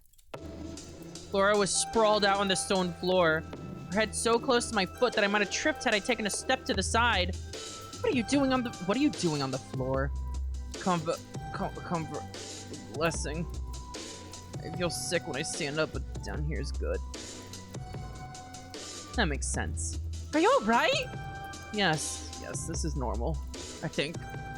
Catherine said this is normal. I glanced across the room to Catherine, who was sitting at the table looking only slightly more conscious than Flora. If I lay down for long enough, I will feel normal again. And then I can have some more wine. Oh, I think there's plenty left. That's a rather big cask. I bet I could fit in it if I drank the rest of what's in there. But I'd go steady now if I were you. Shh. Shh. Shh. I need to ask Hedwig a question. What do you need, Flora? Well, you used to make all those Bibles, yeah? And you know how to make pictures? Do you mean illuminating? Yes, that's what I said. Illuminating. Yes, Flora, I did a little illuminating. So. Two ideas. I had 2 ideas for you. Go on then. I can't wait to hear this. Idea number 1.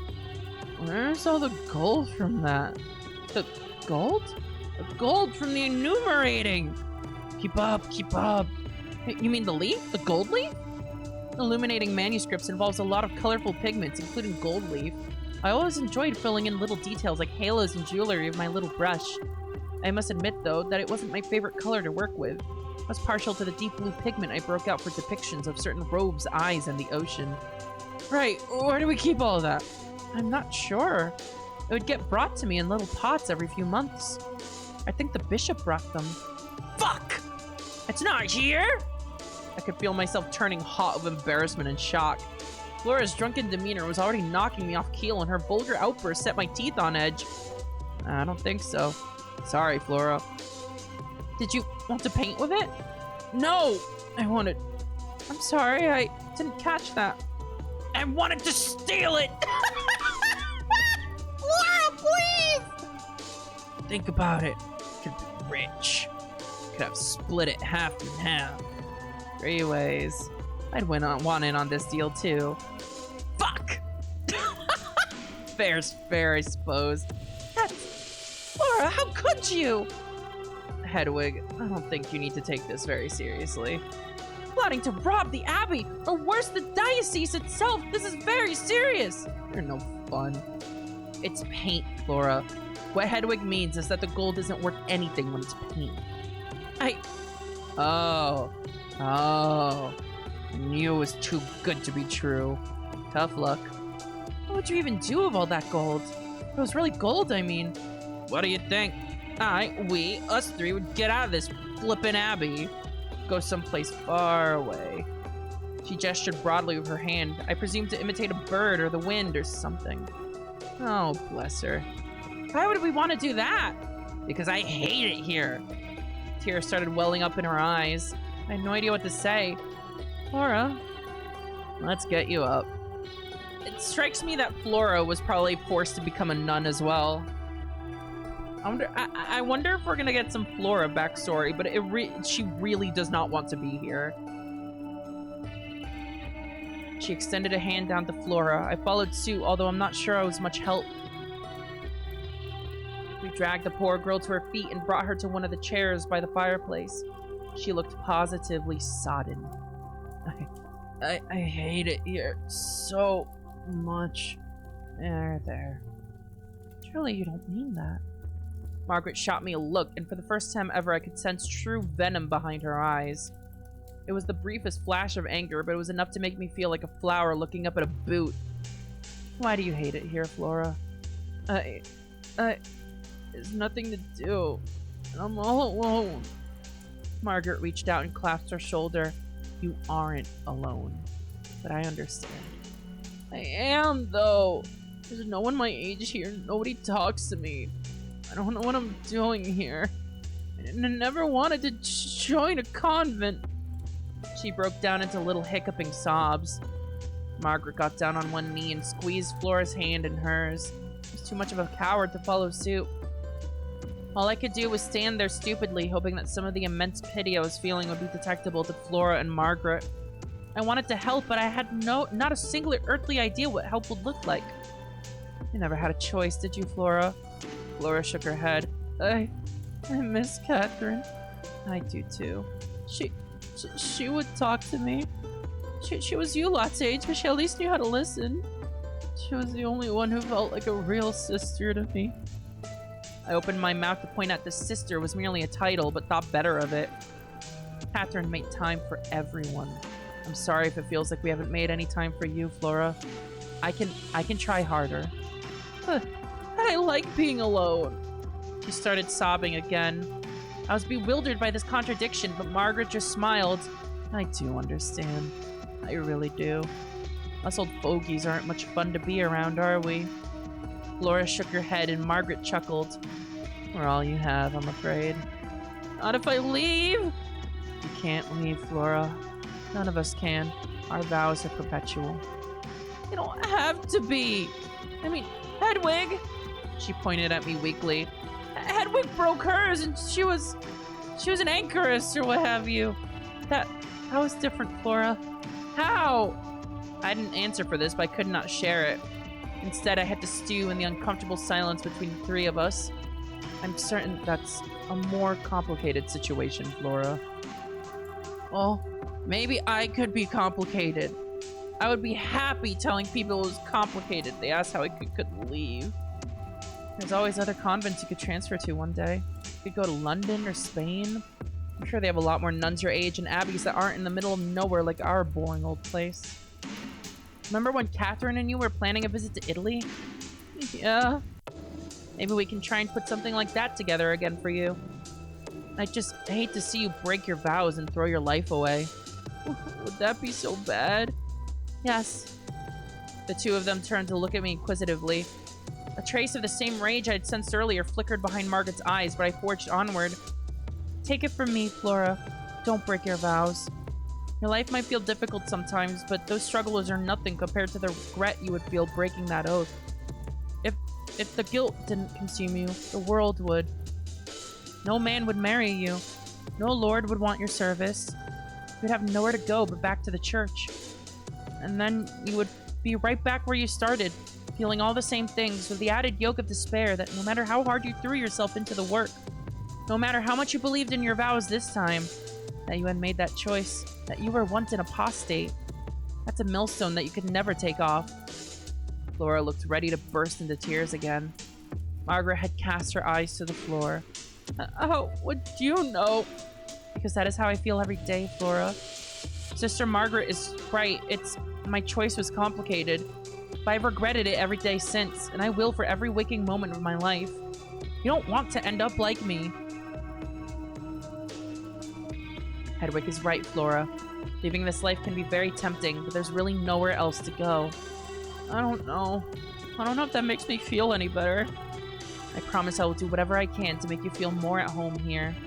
Hedwig will too. Won't you, Hedwig? Yes, of course. Thank you. She sniffled and pulled her hand away from Margaret's. She twiddled her thumbs together in her lap, feebly attempted a smile. I guess it's just the wine. I mean, where would I go? You can still travel the world if you really want to. There's no reason we can't ask the Superior to send you somewhere nice one day. We just don't want you to throw your life away. Believe me, everyone in this room has been where you are right now. Really? When I was your age, I once tried to escape in the back of the delivery cart. I was going to hop off in the village and get a boat across the lake. From there, I'd hitchhike to London, marry a wealthy man, maybe a visiting dignitary or something of the sort. I had big ideas. Why didn't you? Margaret grinned. Her eyes were slightly glassy. Catherine had more or less the same conversation with me that we're having with you now. She begged me to stay. She asked what she could do to convince me. And? Well, that's when I said I wanted to play the lute. We all remained silent for a moment. Flora, forgive me, but earlier you said you had 2 ideas. Is there something someone could do? Oh, that. No, it was nothing. Go on. Tell us. Well, I was gonna ask if you could teach me what you know about illumination, Hedwig. After all, I need some skills if I were ever to leave, wouldn't I? You wanted to steal a bunch of gold paint to fund your life on the run as an artist? Margaret started to giggle. Flora looked affronted at first, but eventually joined in with a quiet chuckle of her own. Shove off. No, I like it. It's better than my plan was. Well, I'm rubbish at drawing, so a bit of a non-starter. Hedwig will teach you. Won't you, Hedwig? Margaret's tone was light, but she was looking at me with a grim intensity. Of course I will. I can't promise much. I've only ever worked on illuminated Bibles, but just basics. That's all I need. That's right. It's good to start somewhere. Catherine taught me about music, and she wasn't exactly Hildegard. Flora stood up from her chair. She was wobbling on her feet, a reminder that she was still very, very drunk, as she lurched towards me. She threw her arms around me unannounced, marking the second time this evening that I had no idea how to respond to somebody's touch. Thanks, Edwig. You're all right, you know that? Well, give the lady some space, Flora. She probably doesn't want to smell your wine breath. Why don't you go eat something? Flora released me from her embrace and gave Margaret a vaguely affirmative hand gesture. She spun around on her heels, a little unbalanced, and wandered off towards the table. Wow! I didn't think I'd come to like Flora so much. She was kind of just a jerk to everyone, you know? God, this story is flawless at character development. It really is. Goodness. I haven't seen anyone get that pissed in a while.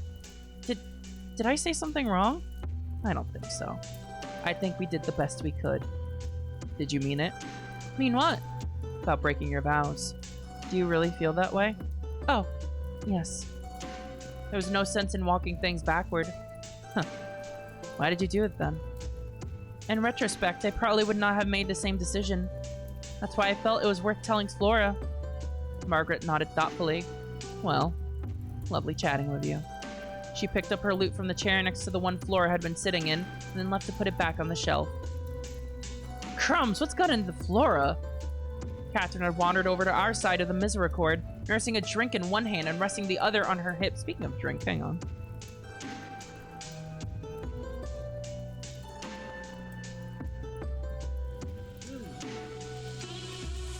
This is much more drinkable now.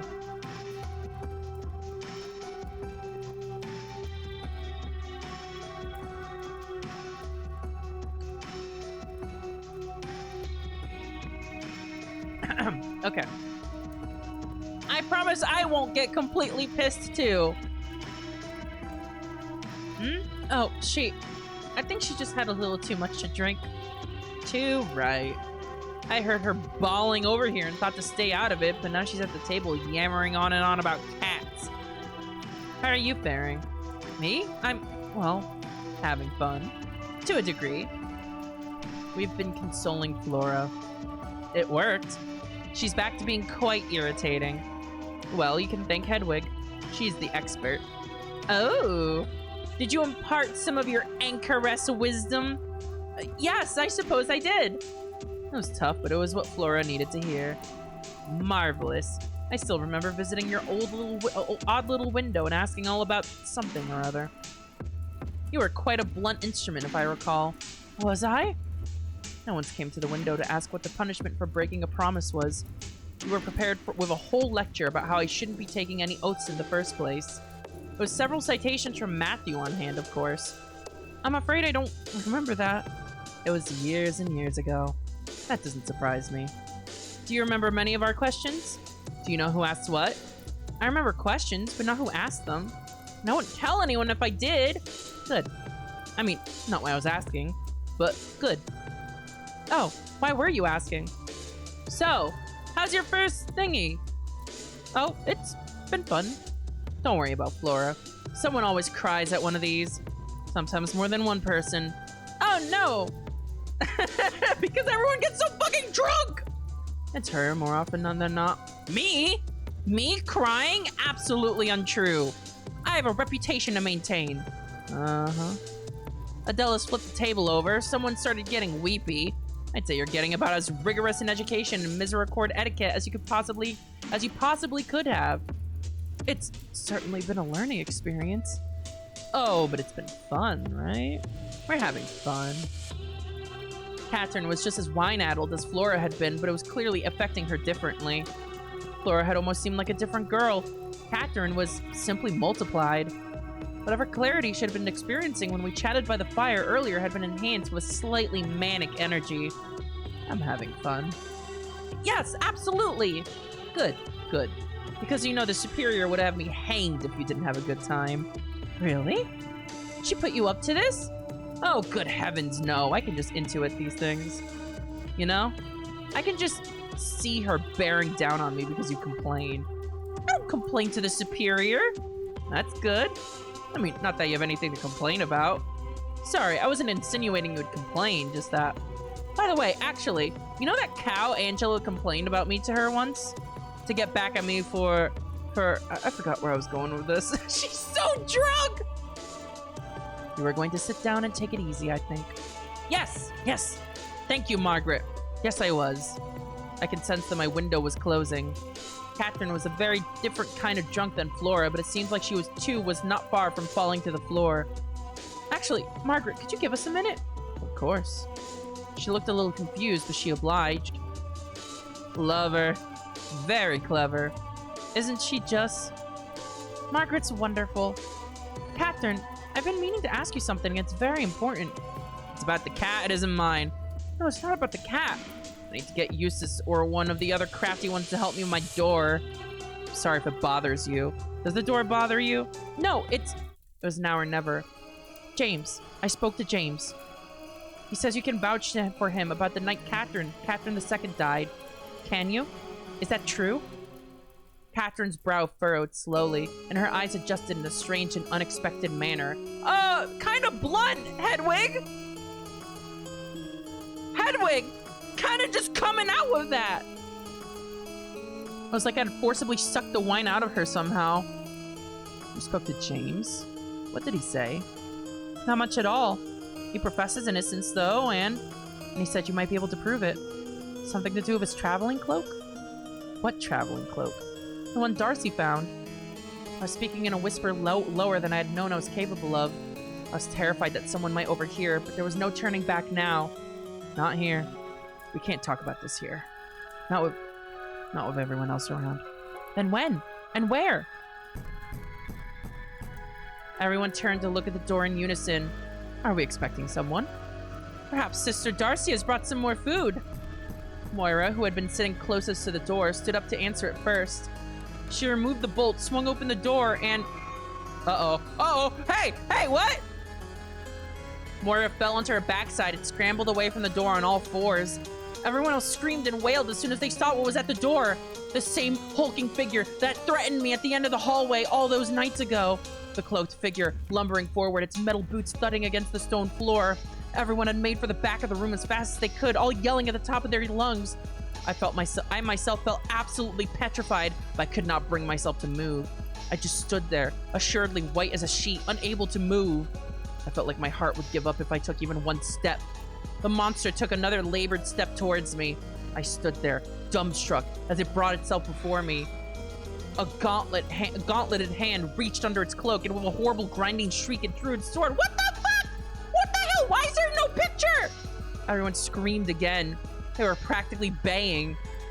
Cease your feeble inquiries, Sister Hedwig. I am not afraid of you.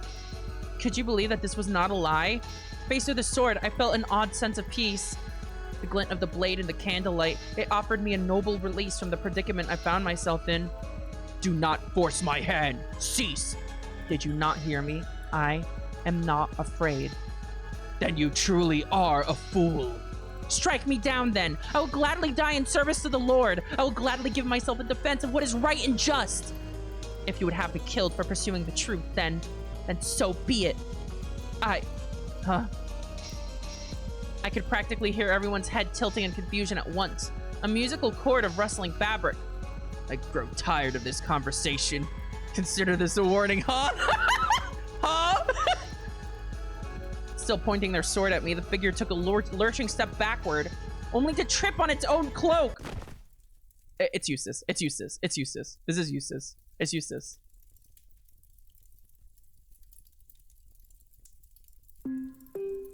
The women who had been huddled behind me rushed forward. Adela grabbed the sword that had fallen out of my assailant's hand and held it at their neck. Adela, stop! Remove your disguise, cur, before I cut off your head and remove it myself. The cloaked figure held up their hands defensively. Their hands looked far too small for the bulky gauntlets they wore. I glanced down at their legs and was shocked to see that they were twisted and broken. Your legs? Are you all right? Oh yes, let's make sure this creep's legs are unharmed. Stop, my legs are all right. The voice sounded less ragged and imposing now. The figure shifted their weight, and I realized that the big metal boots they had been wearing had simply come off in the tumble. With a sense of resignation, the monster lifted its hands to the black cloth mask, concealing its face, and... I told you! I told you! I told you. I'm gonna drink some more alcohol.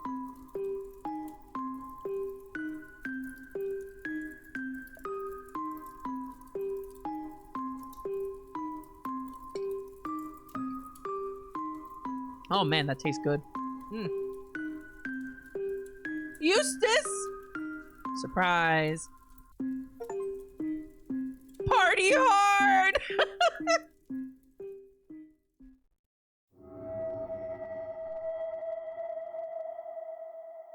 Okay, what the hell though? Why? Huh? What the fuck?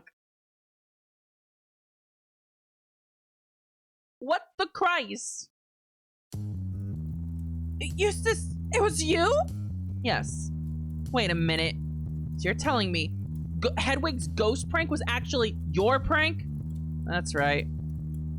Eustace winced as she pulled herself to her feet. My most elaborate ever. I know you enjoy tormenting people with your practical jokes, but this was a bit much. Hang on. I don't enjoy tormenting people. That was terrifying. I was so confused. I was dumbfounded.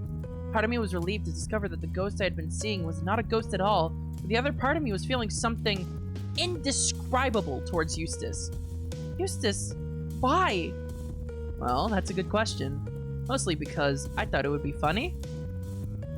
Rather large miscalculation there, I'm afraid. I thought it was funny the first time. I thought it was funny when I thought this character was something Hedwig made up. Now that I know you actually went and dressed up like a nasty devil and scared her, and now all of us, witless, I'm reevaluating. So was Hedwig right when she told us? Did you really kill a goat? Eustace looked at me with a cold but clearly wounded expression. No. I think perhaps that Hedwig was so overcome with shock that she saw something in the shadows that wasn't there. Entirely reasonable, I should think. You are waving a flaming sword around, according to her description. That's a point. No fire this time? Or did Hedwig imagine that too? It seemed like a waste of oil. Not to mention it's not good for the blade. Eustace beckoned for Adela to pass her the sword back. Adela's eyes narrowed. Absolutely not! Come on, I'm the sacrist. I've got to put it back. I do not think this is behavior befitting a sacrist. And disrespecting Sister Catherine's sword in this manner. Shameful! Hang on, this sword belonged to Catherine?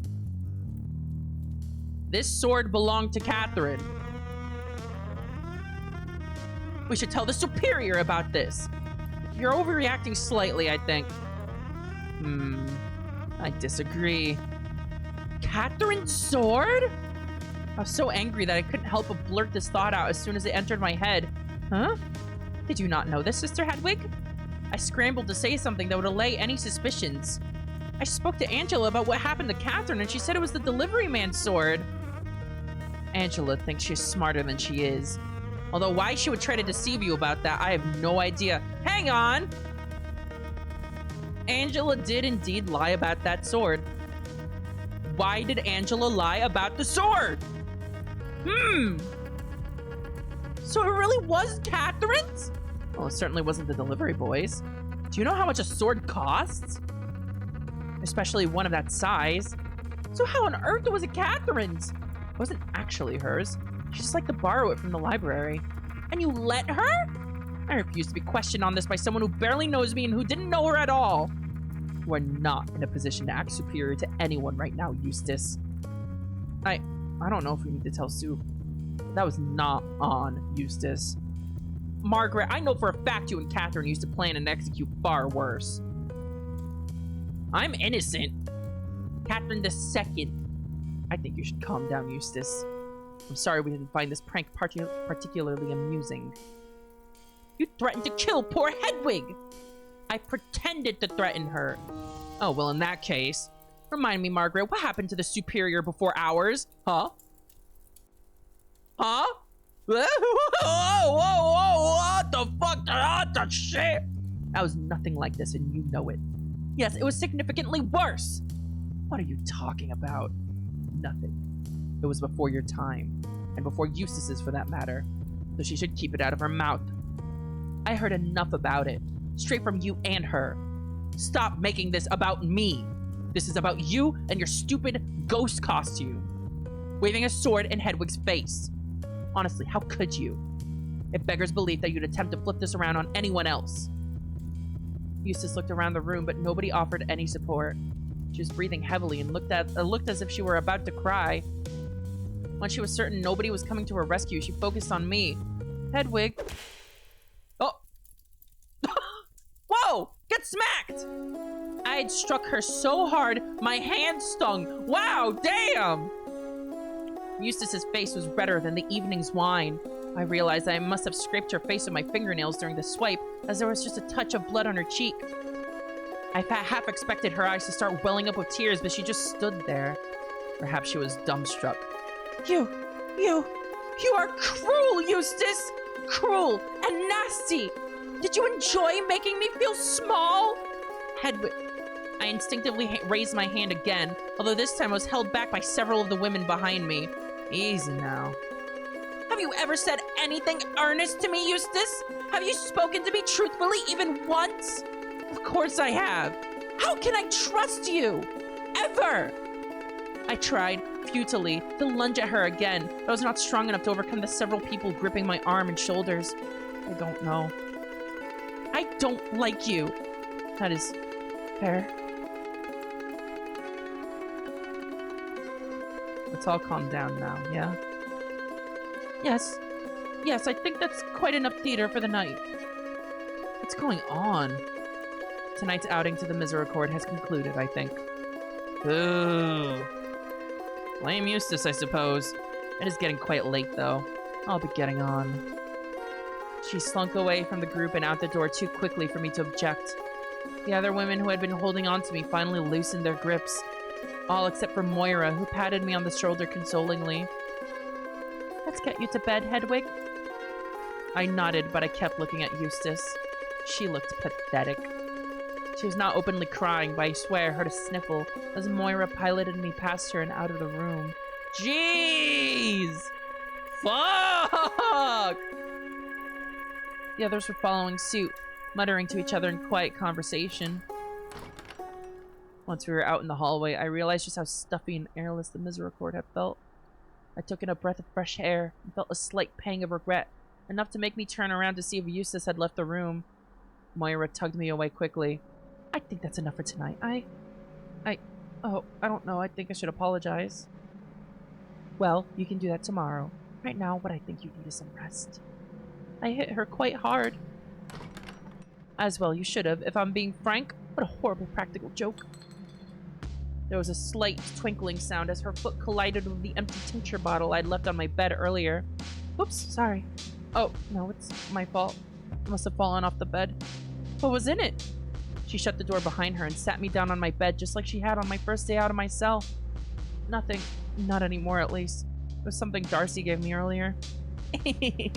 Best to be careful drinking anything Darcy gives you. It was actually rather helpful. She said it would give me confidence. Well, we'll have to tell her it was a rousing success, won't we? We both chuckled. What a day. Yes, quite a day. I smiled weakly at her for a moment, but I couldn't maintain the charade for long. I burst into tears. Moira made a sympathetic cooing sound and put her hands on my shoulders. I'd shrugged them off quickly. I'd had quite enough of people attempting to restrain me for one night. Instead, she offered the front of her robe for me to dry my eyes on, which I did accept. There. I think this was all a bit much for you in one go, perhaps. Is it always like this? It feels like the whole abbey just fell apart. And it's all my fault. Well, this definitely wasn't one of our better nights, but no, I can think of worse. Really? Don't forget someone died not too long ago. I think that might still top you having a little too much to drink, don't you? Oh, silly me. But even so, we have some colorful personalities here. It's not the first time we've had a minor clash. But I hit her. I had no idea I was even capable. I'm a freak. I should have never left my cell. Marta's stronger than she looks, you know. She's clapped Flora on the cheek more times than I can count. I'm sure she'll smack Adela one of these days if they keep arguing about the sherry. Oh. And, well, I think Darcy's gotten into it with Catherine before. Although that might just have been under the influence of a particularly bad mushroom. Oh, the shrooms! That doesn't count. The details are different, but I'll be honest with you. I think people mostly remember the boiling over, not what was in the pot. Still, would you believe that I've gotten slapped a few times? What?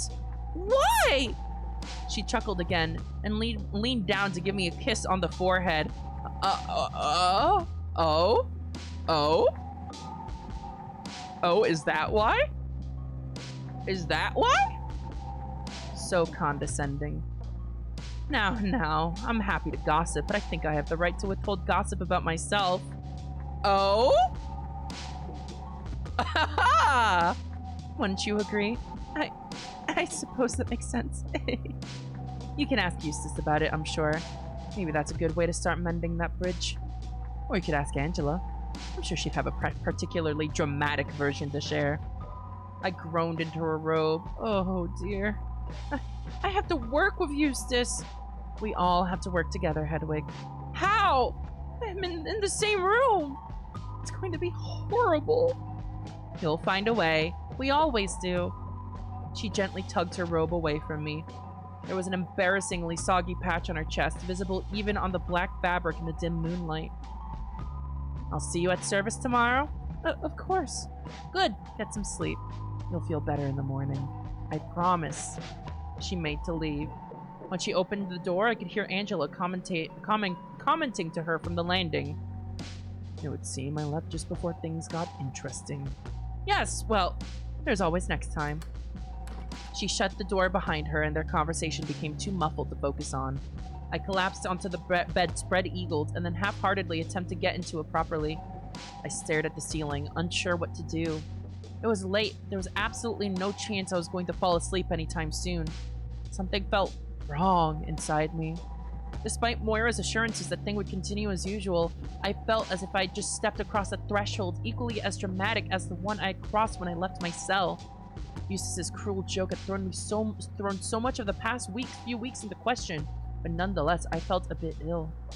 I rubbed the hand that I'd struck her cheek with. I could still feel the sting lingering. She had terrified me. Not just me, but the entire room full of women. For what? All in the service of some hazing ritual? The superior had warned everyone about that. I realized that she would have only mentioned it if there had been a problem prior. Perhaps this was typical. Perhaps I was unaccustomed to the space I now occupied, unprepared for how adversarial and mean-spirited it was. As it was, there was no denying that over the past few weeks, and tonight especially, I'd observed a community on the rocks. It wasn't just Eustace and I. It was Angela and Catherine, Adela and Charity, Flora and, well, everyone else. Those weren't the only conflicts either. All in all, it seemed like this place was a kind of nexus of misery and resentment. I was restless. Sighing deeply, I got off of the bed and quietly crept to my door. There was no conversation emanating from any of the rooms or the hallway. It seemed as if everyone had succeeded where I could not. I did my best to stay silent as I collected a pricket from the mantel and lit the candle in the fireplace and headed out for a stroll. It was quite cold out now. Uh-oh. I don't feel good about this. Hang on, I need to drink more.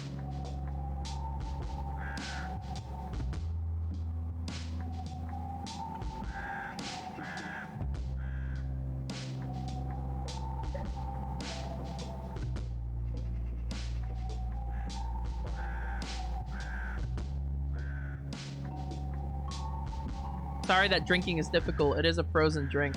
It was quite cold out now. I thanked God for my cozy robes. The thick woolen fabric did an admirable job of protecting me from the elements, and I could ball up the extra fabric of my oversized sleeve to keep my free hand warm. I wandered back and forth across the landing a few times. I was a lot more confident spending time alone outside now that Eustace had outed herself as my mysterious stalker.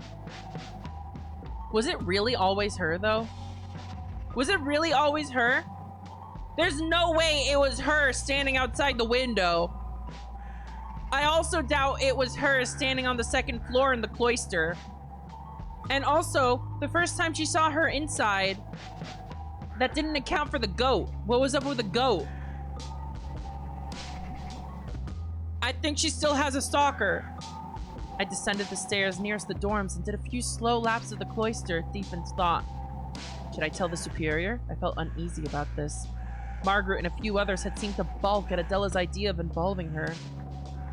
Then again, I would have to report to her sooner or later, and it would be hard to pretend nothing had happened, especially since I had not even gotten the answer from Catherine that I had promised to make my priority. Oh well, had it not been for lack of trying, perhaps I could corner Catherine before service tomorrow. She hadn't seemed unwilling to talk at all, just unwilling to do it in the company of others, which I could understand. On the other hand, what if Eustace had handed me the evidence I needed anyway? Who else could have beheaded someone but the woman with access to that sword? How cavalier Eustace had been with her threats, too. Hey, what was up with that, by the way? She told Hedwig to stop with her inquiries. She told Hedwig to stop asking questions. And she said that Catherine also could not stop asking questions. She could not leave well enough alone. What's up with that, huh? Cease your meddling. In retrospect, Eustace's attempt at a booming, authoritative voice had been a little unconvincing. I had been swept up in the moment, I suppose. Nonetheless, her threats seemed quite targeted. It was not the first time Eustace had advised me to keep my nose clean. I took a turn out of the cloister and into the paths between mostly unused rooms and buildings the superior had led me past on the way to the hospitalum. The brisk night air was doing something helpful for my thoughts, at the very least, and I wanted to stretch my legs further. Eustace controlled access to the sword, there was no doubt about that. Thinking more on the situation, was there really any other reason needed to finger her as the perpetrator? Catherine had been beheaded, and that wretched tool had been left in the cloister as an ill omen. I had no idea why Eustace would want to kill Catherine, but was that my responsibility to find out? I had been charged with finding Catherine's killer. Catherine had been killed with a sword. The one sword in the Abbey resided under lock and key, a key that Eustace controlled. The Mother Superior also has the key. Eustace stated that the Mother Superior also has the key. What else was there to it? As I wandered the path towards the outer wall of the Abbey, I became surer and surer of this line of reasoning. Why did the why matter? I was not here to judge. I thought about Flora. If Eustace was found guilty and handed over to the diocese, maybe the clouds surrounding the Abbey would part. Maybe she could be happy. I thought about Catherine. Something was weighing on her, and it was clearly something to do with the night of Catherine II's death. Had she seen something? Was she simply too afraid to speak? She simply left in a hurry. She certainly left in a hurry after Eustace's little stunt backfired. This, too, might be resolved if Eustace was found to be the guilty one. I reached the end of the courtyard and stood in the shadow of the crumbling outer wall. Goodness, they really should have built a gate here. Anyone could come into the Abbey from this direction if they braved the hill and the cold. It could have been anyone. And yet, the longer I turned things over in my head, the more I thought about the ghost stories people had told earlier in the evening. That cloud of negativity, maybe it really was a haunting. Eustace had been dressing up as my ghost, but what about Flora's? Adela's? Was every ghost story here a tale born of Eustace's mean streak? I found that hard to believe, as much as that had astounded me. Demons and devils, they infested this place. I saw a light in the distance. My heart dropped out of my chest. I scrambled ahead through the open archway in the wall, desperate to see what was out there on the moorland this late at night. The rolling hillock made it difficult to get a good look from my position. I did my best to quietly hop and sprint forward, keeping myself in as high a position in the rolling fields as I could. The light ahead of me kept dipping out of sight. Finally, I got close enough to get a good look at their shape. They were taking the same route the Superior and I had traveled the other day. I froze. The traveler had not seen me, but they were liable to at any moment if they happened to look over their shoulder. What is this? Is someone going to the hospitalum? Looking back on it, the intelligent choice would have been for me to turn back to the Abbey right away, wake the Superior up, and catch Eustace. I was assuming, in whatever duplicitous act she was up to. But Perhaps through a mixture of wine and whatever Darcy had given me earlier in the evening, I was not acting intelligently. Not to mention the sheer rush of shock I was feeling at that moment. I followed her. Okay, this might be insane, but I don't think this is Eustace. I think this is Catherine. Catherine the First. I think this is Catherine. Because Catherine clearly has some thoughts about James. Catherine has something to do with James. A strong gust of wind could have extinguished my light, but mercifully it survived the whole trip. What would I have done if she turned around? I can't say for sure. I presume I would have blown the candle out and run straight backwards. After an agonizingly long walk, we arrived at the hospitalum. My heart was pounding out of my chest. The figure ahead of me broke left and around to the back door that the superior and I had taken down to the lower level of the building. My first impulse was to watch through the small window I had seen at the top of the dungeon, but I realized how obvious that would be if either of them happened to look up. I blew out my candle just to make sure I was invisible. Another part of me wanted to simply tackle the mystery nun on the stairs before she could get to James and demand to know what she was doing out here. But I reasoned it would likely be more useful to hear what they were going to talk about. Were threats going to be made? Would I learn some earth-shattering secret that would illuminate the conspiracy I was working to unfold? I stood as close to the window as I could while feeling reasonably out of sight. This, frustratingly, made it impossible to see what was happening. I was hopeful that the sound would carry, but they spoke quietly, and the echo made it impossible to discern anything meaningful. I could at least make out that the tenor of the conversation was calm. I'd been worried that I was about to overhear an intense argument or violent threats, but whatever James and his mystery liaison had to say to each other and never rose above a dull whisper. I wanted, very badly, to take a peek through the little window, but the moonlight was such that anyone passing in front of the opening would be supremely obvious. The conversation grew quieter, and I became worried that they had grown suspicious. Eventually, I made out a sigh of resignation. I suddenly realized that if the conversation came to a close while I was still here, I'd have to follow the person I was spying on back to the Abbey, as I was now without candlelight. I did not want to further risk being caught following this person. I crept away from the wall I'd been pressed up against, and then began to sprint back towards the Abbey. Whoa, music. I hoped, anyway. It was very dark outside. There was enough moonlight to see the general shape of the ground in front of me, but little else. I ran as I had never ran in my entire life. I was out of breath quickly, and soon after that I could feel a sharp pinching pain in my side. I stopped every now and then to collect myself, making sure not to change direction on accident. I didn't even know if I had started running in the right direction. I just knew that further adjustment would surely result in disaster. I'd never run like this before, and it was making me aware of muscles and bones I had never realized existed. My inner thighs felt stretched and ready to snap. My chest grew tight. Whenever I pushed myself particularly hard, that pinching pain returned hard into a pulsing rhythm I could feel under my skin, as if lute strings inside me were being plucked. Bodies are truly disgusting things, aren't they? Miraculously, it seemed I had aimed true. I could see the Abbey walls ahead of me. I'd veered a little, somewhere along the route, but not as significantly as I'd feared. I slowed my sprint to a canter, and then eventually to a limping walk. I made it through the archway I'd walked through earlier, and then my knees gave out. I fell to the ground, completely exhausted. I rolled into the grass next to me and attempted to get to my feet, but I was spent. I retched a few times.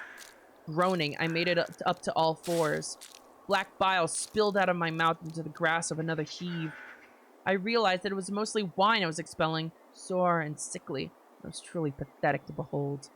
I could feel my body giving up. I struggled to remain awake. I couldn't just pass out here, but... Uh-oh. Uh-oh!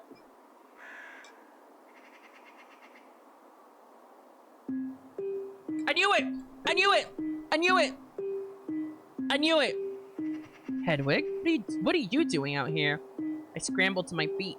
Catherine was standing in the archway, looking concerned. Oh, I couldn't sleep, so I went for a walk around the Abbey. Must have pushed myself too hard. Goodness. Do you need any help? She was smiling, but she looked rather peculiar. She held her hands behind her back, a rigid pose I'd never seen her stand in before. No, thank you, though. I see. Well, have a good night. Catherine? What were you doing? The same thing you were, of course. I can never sleep after a night of Misericorde drama. What did you and James talk about? I felt a surge of bravery. We were alone and it was the middle of the night. She could not weasel out of this one. I don't know what you're talking about. Catherine, please. She sighed deeply. Listen, you must promise not to tell anyone about this. How do you know about James anyway? I asked the superior to introduce us. Since I was replacing Catherine II as chronicler, I wanted to know what I was stepping into. He told me he didn't kill her. And then he told me you could vouch for him. We stood in silence for a moment. And you believe him? I do. And what do you stand to gain from helping him exactly? It just seems like the right thing to do. I wouldn't want to occupy a position I had lingering questions about. Catherine nodded, looking less confident than I'd ever seen her. Very well. I can certainly tell you he did not kill her. Oh? Really? How? He mentioned something about his tunic. What did he tell you? That was more or less the whole of it. I was trying to ask you for details in the Misericorde. Oh, wait, I think I had the lines backwards. Oh my god, I think I'm drunk. Well, I know he was not wearing a tunic when Catherine II was found. How? Because he was with me.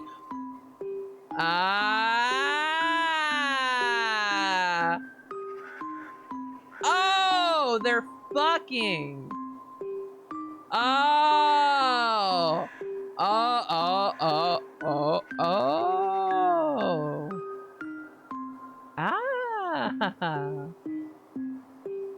And he didn't slip away? No. I'm quite sure of that. Where were you? In my dormitory room. Really? Why? Hedwig, this is humiliating enough. Please don't make me say it. What? I'm confused. Oh my goodness. This would be precious if I didn't feel so, well, mortified. They were fucking. All I could offer her in response was a blank expression. Hedwig, James and I we had a relationship. A physical relationship. I know he did not kill Catherine because we had been fucking. Is that conclusive enough for you? Is that what you wanted to hear? Hedwig, are you? My energy had finally dried up completely. My knees gave way. I saw a smear of stars in the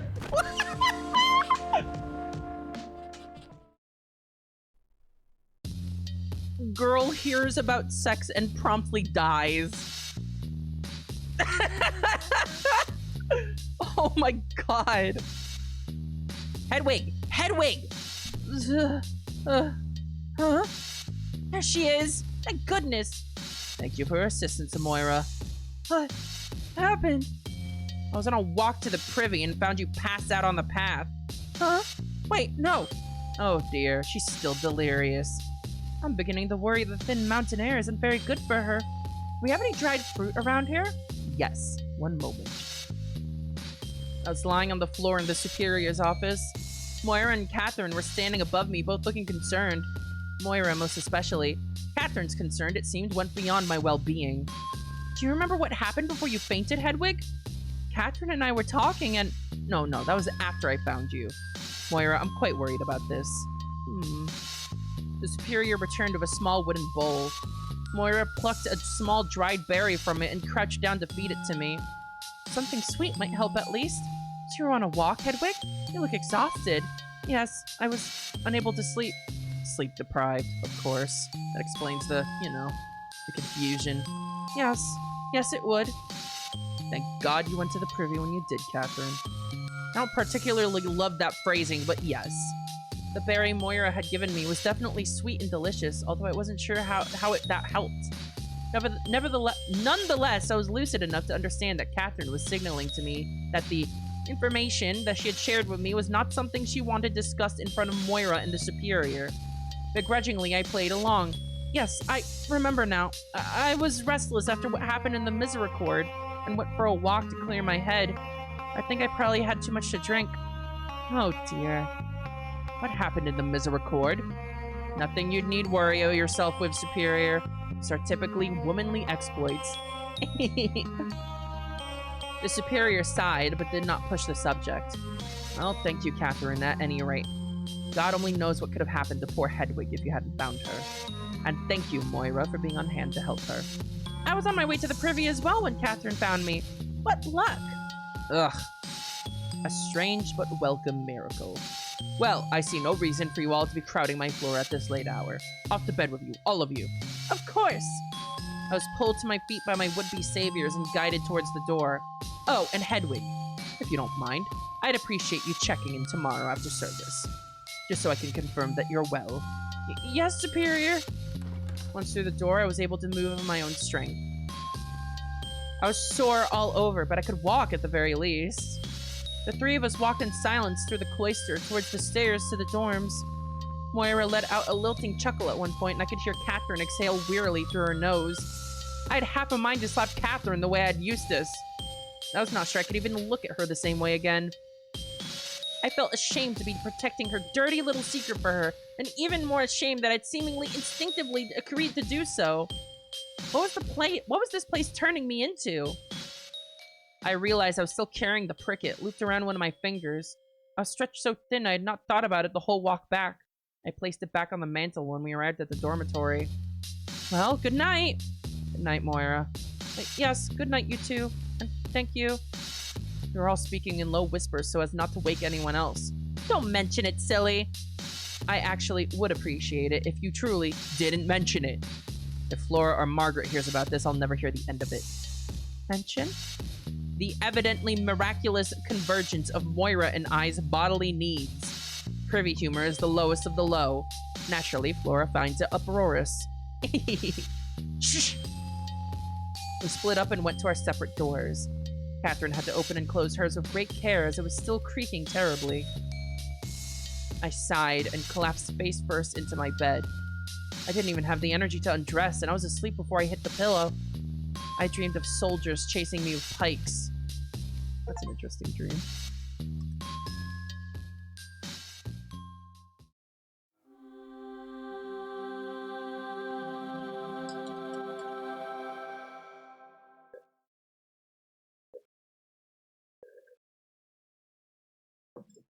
Good news, chat. I've finished my booze. Frozen drinks are just very uniquely refreshing, I feel. I awoke feeling even worse than when I had fallen into bed. The soreness in my body had escalated to stiffness. I groaned aloud as soon as I realized I was no longer sleeping. I would take my chances with the armies in my dreams. I could hear people shuffling outside my door. I was somewhat surprised that I'd even managed to wake up at my usual hour, considering how late I had been up and how exhausted I felt. It was all I could do to roll off the bed and stumble out of my room to join everyone for service. I could barely stay awake through the whole thing, which made me feel wretched. I'd already forgone praying the full set of the hours. If I could not even make it through these compromised surfaces, who was I? Hedwig, how are you feeling? How on earth could she be so chipper after a night like ours? Hating, I must admit. She giggled and offered a sympathetic expression. I gave her a perfunctory smile back and took off in the direction of the Superior's office for our requested meeting. I made it there before the Superior did. She was a few minutes behind me, no doubt the last to leave the chapel. Goodness, Hedwig. You know you can always skip morning service if you feel ill. I'm quite alright. She unlocked the door and ushered me inside hastily. So, yes, your Superior? I do hope you have some news for me, even with your little tumble. Yes, as a matter of fact. She nodded with faint approval and urged me to sit down. I did so gratefully. She in turn sat in her grand chair. I was able to ask Catherine about the tunic.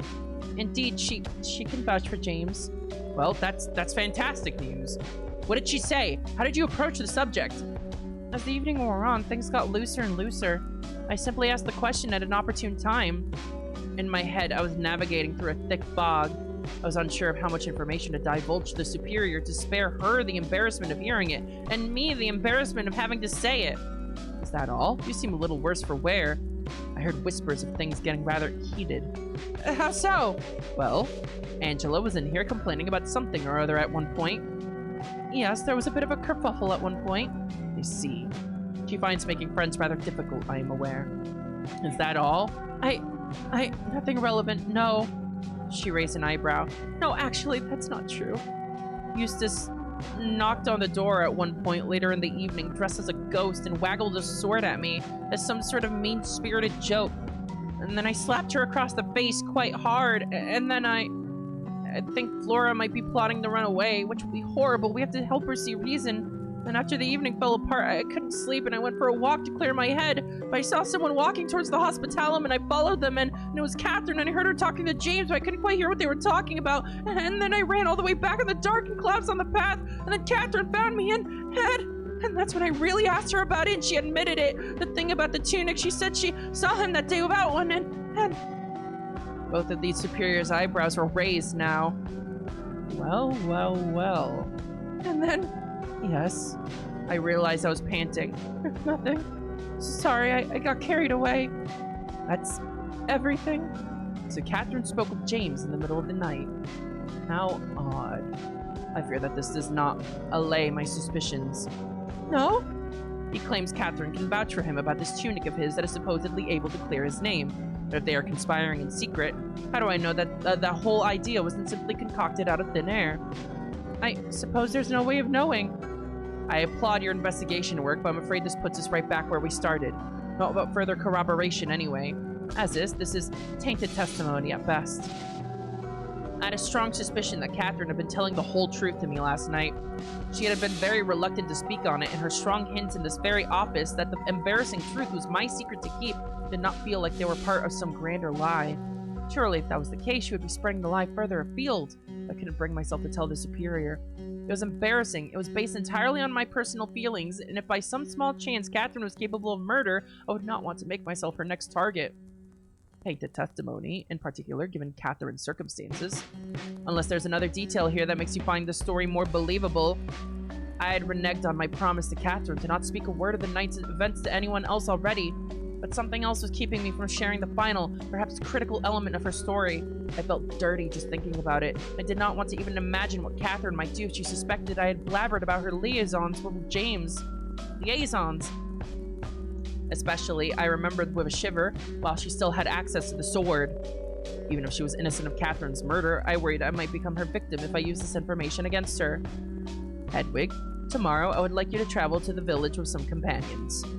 These words felt like a cold bucket of water. The village? Indeed. Do not worry. As I said, you will not be alone. I realize it will be a new experience. Catherine will be included, I presume? Goodness, no. Moira and Eustace, that would be fine. Not Eustace, please. Now, we can't have you two falling out over this. You must work together. I'm sure I do not need to remind you that you must maintain a healthy relationship with everyone. Must I? Of course! For heaven's sake! Don't complain, it's not that often someone gets to go down to the village. A trip out with Eustace might do both of you some good. Get some fresh air with your compatriots and commiserate over a change of scenery. It was not that long ago she was in here speaking quite highly of you, I might add. Well, what is it we would be doing in the village? There are people there who would be able to provide some insight into how seriously we should take James and Catherine's insistence. This is a shame you weren't able to hear what they were talking about. It would save us a lot of time.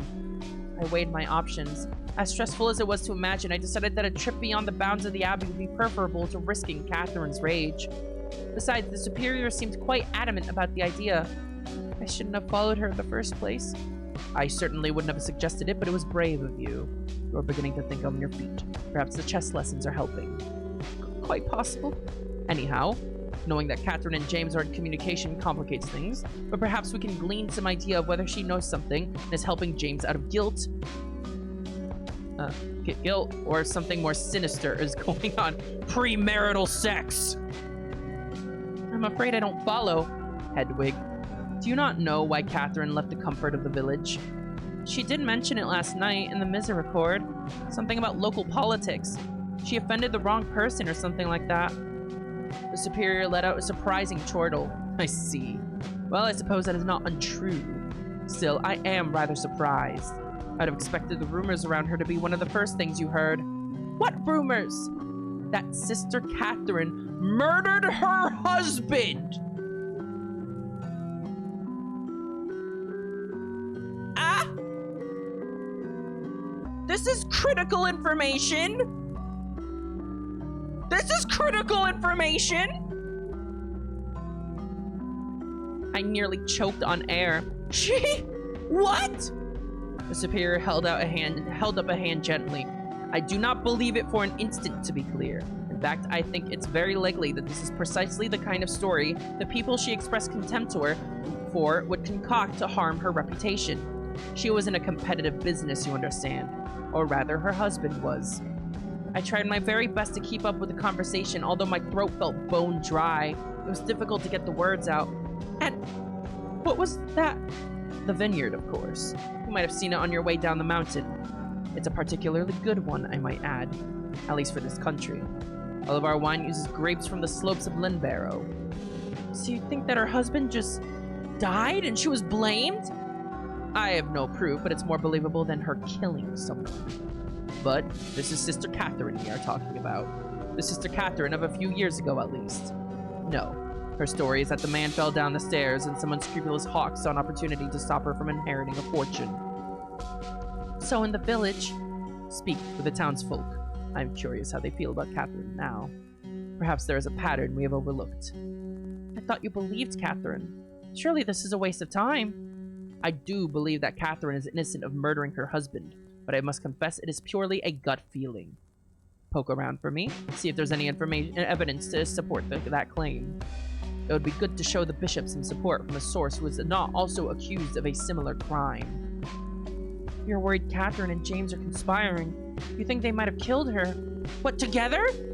Thanks to your intrepid investigation last night, we can no longer rely solely on them vouching for each other. I keep accidentally, moving my cursor out of the screen. We have a responsibility to follow up on their connection, no matter how I feel. Perhaps I have been played for a fool. We'll concoct a simple cover story for your visit. Bringing some finished wine or some other goods down to share, perhaps. My heart sank. I had just put Catherine in harm's way, it seemed.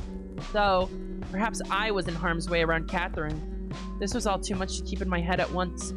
Just say it, a voice inside my head murmured. Just tell the superior that Catherine has been... What should I ask? Who should I speak to? Just speak to whoever will give you their time. Bring the topic up carefully. And just get a sense. A sense? A sense. Anyway, this is good. You are making progress. You're doing quite well for yourself, I must say. You're quite resourceful. Thank you. But does Eustace have to come with us if I really am going on this village trip? As I said, it sounds like an opportunity to mend whatever bridge between you has already broken. I see no reason to keep you apart. All I could do was sigh. I was pouting just a little, I'll admit. I will meet you halfway. I shall send the word to both Moira and Eustace for you, so you will be spared at least one awkward conversation. Fair enough? Thank you.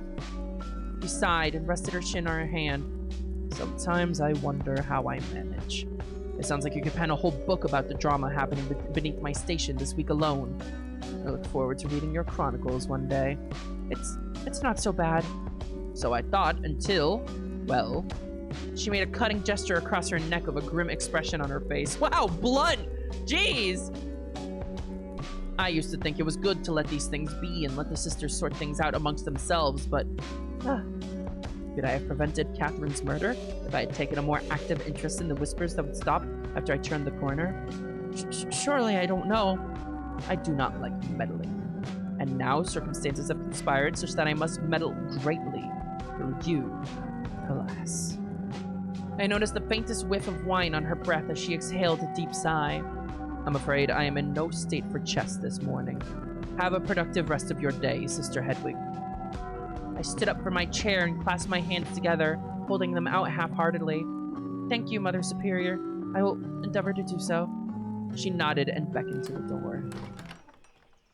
Catherine! Accused of murdering her husband. What if she really did it? That would be kind of sick. I left swiftly. I could feel the pressure building in my head, beginning to match the aching of my body. I groaned aloud and rolled my head around my shoulders. It was a lovely morning, at least. A wispy cloud of fog had settled over the grass in the cloister, and sunbeams reflected out of it at pleasing angles as I walked past. Hedwig, dear, good morning! Marta and Charity were seated in wooden chairs at the edge of the grass, looking perfectly relaxed. I smiled wearily and waved at Marta, who beckoned me closer. In trouble, were we?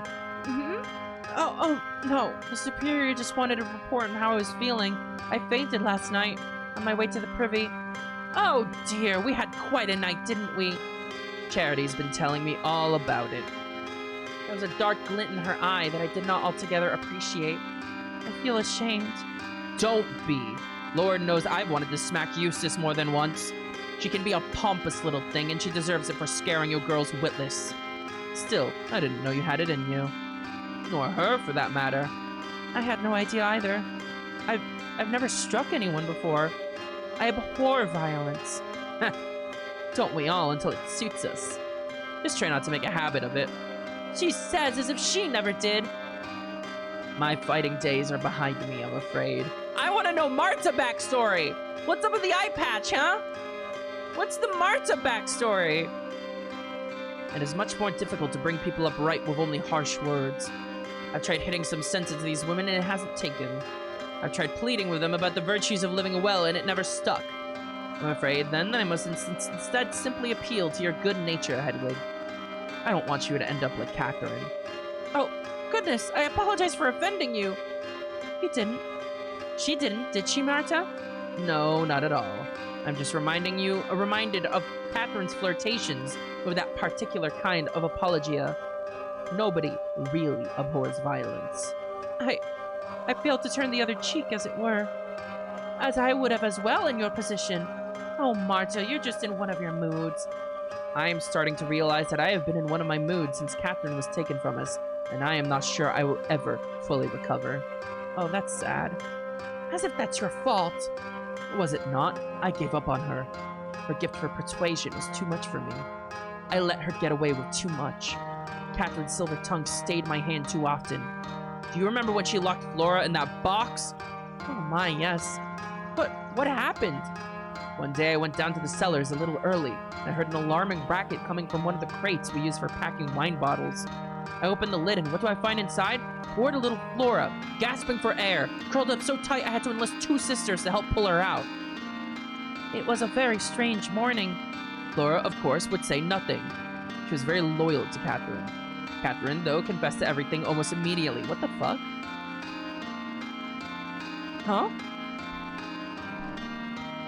Was Catherine more abusive than everyone is admitting to?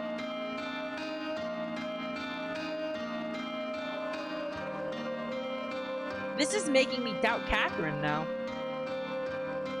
She admitted that it was all a practical joke that had gone too far and that she hadn't known that the lid was too tight to let air in. Why on earth would she think to put Flora in there in the first place? Only God knows. Flora adored Catherine, and they at least shared a wicked sense of humor. Was Flora all right? She was beside herself for a day or two, and took it out on me, if you could believe it. Goodness. Catherine thought, or knew, I suppose, that she could get away with anything. Why did she confess so quickly, then? That's a good point. Why did she, Marta? You see, even in death she can bargain her way out of scrutiny.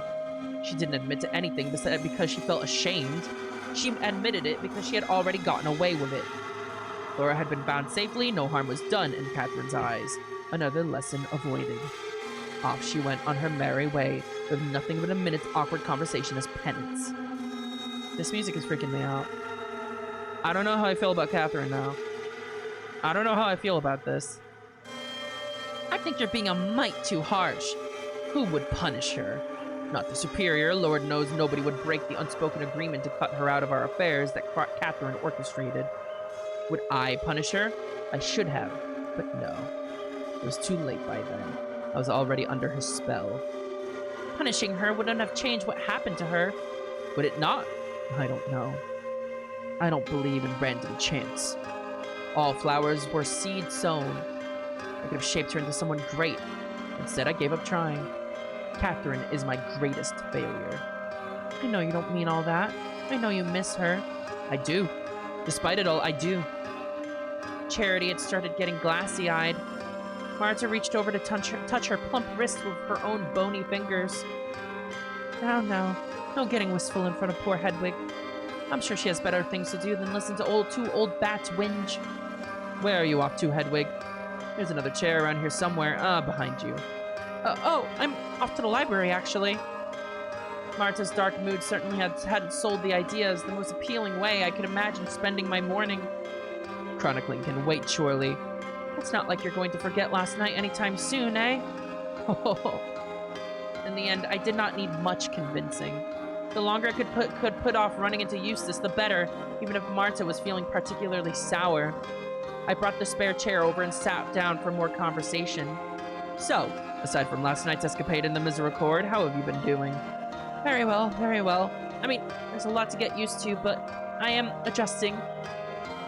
Is there anything still confusing to you about the outside world? Oh, loads, I'm sure, but I'm carrying along. I did learn that there was a war going on, and that was quite a shock. Oh, that old thing feels like it's been going for most of my life. It used to be a bit more of a worry, but these days it's exhausting to even think about. It was a little more concerning when, good lord, Hexham was well over 20 years ago now, wasn't it? And Hedgeley. We were a little more worried when those were going on. A bit closer to home, those were. You would have been here in 64, Hedwig? Just about, I think. Were you as well? I do not like talking about myself. Not far. I was at the Abbey across the valley and down the hill. Bourne-Grove. I moved around a lot in those days. Durham, Richmond, Ripon. What side of the war are we on? I wouldn't worry about that. You'd be hard-pressed to find any strong opinions on the war here, I'd reckon. They're fighting over who gets to be king. That's well above my opinion. The church is above all these things.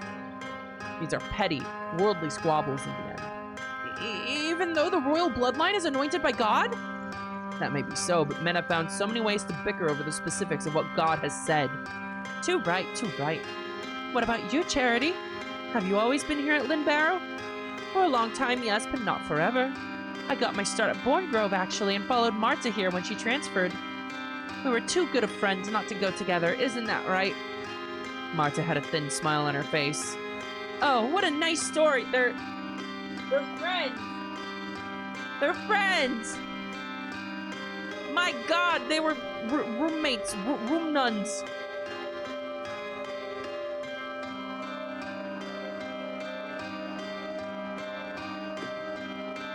I am finally downing some water. Indeed. Have you been making many friends with the girls your age? Girls.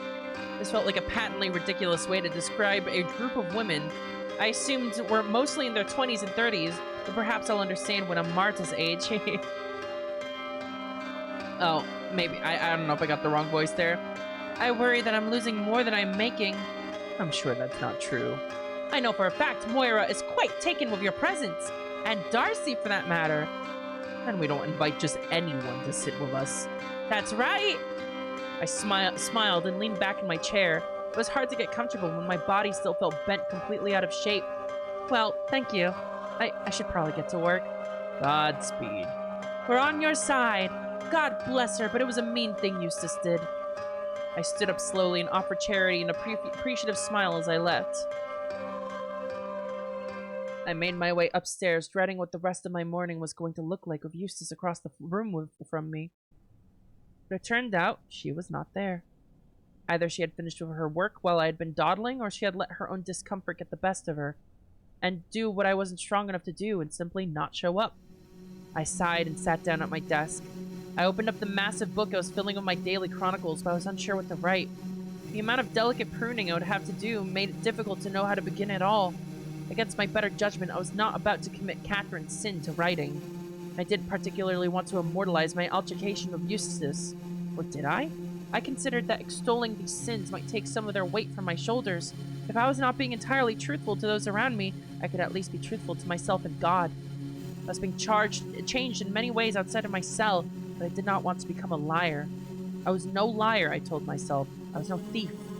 I scratched my quill against the page idly as I debated myself in my own head. It was so quiet in the library that the sound seemed to fill the room. it didn't help me decide. As Charity had said, it wasn't like I was about to forget any of this. I closed the book and stood up. I at least had the wherewithal to recognize when no work was about to get done. Eustace still hadn't showed up. I looked towards the bookshelves, the one that seemed to stretch on forever into the darkness. Without Eustace here, could I? No. Hurt as I was by her cruel game of dress-up, I had no intention of exacting any more revenge upon her. Slapping her was already beyond the pale. Breaking her library rules would just be petty. Wouldn't it? I found myself in argument with my own reasoning again. They were just books. What right did she have to tell me what to do? Was I so cowed by her that I feared what she might do if I touched her precious books? Set one of them out of order. Oh, hello. She's got a crook. Darcy had shuffled into the library carrying a long hooked staff that I could only assume was a shepherd's crook. Oh, hello, Darcy. Can I help you? Well, actually, Eustace sent me. Oh. She's feeling under the weather and can't make it to the library today. That's quite all right. I understand. She suggested I take you with me to watch the sheep today. Oh, well, I have work to do still, actually, but... No, don't worry about that. You can always do it tomorrow. I'm not always in charge of the sheep. You don't want to miss this. Come on. It's time for sheep. It's time for sheep! It's time for sheep! I couldn't say no to her, especially after what Charity had said earlier. Oh, all right then. Darcy beamed and beckoned for me to follow her. We went down the stairs towards the cloister. Charity and Marta had left, presumably to go check in with the wine in the cellars. The sunlight had somewhat diminished. The fog was gone, but I could now see rain clouds gathering ahead. We took a right at the bottom of the stairs and continued past the rectory and kitchens. It's a bit of a hike, if that's all right. Oh, is it? I'm quite stiff today, I'm afraid. Have you been to the hospitalum? It's more or less the same distance, but this direction. No, I haven't. More lies, but it was either that or explained to Darcy that I'd sprinted from the hospitalum last night. What was that I said earlier about not being a liar, though? I'm sure I'll manage it, though. We left through another archway in the surrounding wall. I was beginning to wonder what the point of the abbey wall was in the first place. Anyone, it seemed, could come from either direction if they fancied it. For a moment, I wonder if it was worth telling the superior that it would be impossible to fairly accuse anyone of murdering Catherine when just about any old pervert could have walked into this place. Darcy had not been exaggerating about the walk. On this side of the abbey, there were no gentle slopes and hillocks. There were hills, and for the first time it truly struck me that Limbarrow Tor was more or less a mountain range. As we made our way over impossibly green grass, wind whipped our robes around. I think Darcy may have been trying to chat, but it was impossible to hear anything clearly over the gusts of wind and flapping fabric. It might be weird to say that these shots are gorgeous, given that they're so fucking bit crushed. But somehow I think that adds to it. I can't really explain it. It was truly dizzying up here. I could see the village and the lake as I did on my way to the hospitalum, but they were utterly dwarfed by the hills surrounding them. It was beautiful and terrifying. I'd never felt so small. Eventually, we crested a particularly sharp incline and paused for a breather. Hands on my knees, doubled over to catch my breath, I noticed a smattering of little white dots against the dark green grass of the slope across from us. There they are. We pressed onward. Eventually, the hill smoothed out to a more manageable degree. Sheep time! By the time we approached the grazing sheep, the land was practically flat. It was as if we were on a tiny shelf on the side of the hill. Alright then. This is my favorite job. You have so many responsibilities. How do you manage? Well, that's true. But to me, this is hardly a responsibility. Just look at them. She gestured toward the sheep, who had all turned to look at us. They were all chewing grass and seemed to be regarding me with the same kind of disinterest I generally expected from the sisters. They're a bit scary. What? What? I've never seen any animal up close, and there's so many of them. They are sheep. They are nice. Look, that one already likes you. She pointed behind me with her crook. The sheep doesn't have a face! I turned around and yelped. One of the sheep was standing right next to me, looking up at me while continuing to munch on grass. Eep! You can touch them if you like. No, I shan't be doing that. Give it a try. One of the sheep had approached her, and she was patting it on the head gently. I wouldn't say the creature appeared to be enjoying it, but at the very least, it wasn't attacking Darcy over it. I held my breath and reached a hand out to touch the sheep closest to me. Hello. I rubbed the top of its head. It didn't really seem to care one way or the other, but I hadn't lost any fingers. So, what do we do? This. We just staying out here? Yes. We just want to make sure nothing attacks them or eats them. What would do that up here? Wolves. The word sent a chill up my spine. It's terrifying! It would be, but not many wolves around here anymore. I have not seen a wolf in a very long time.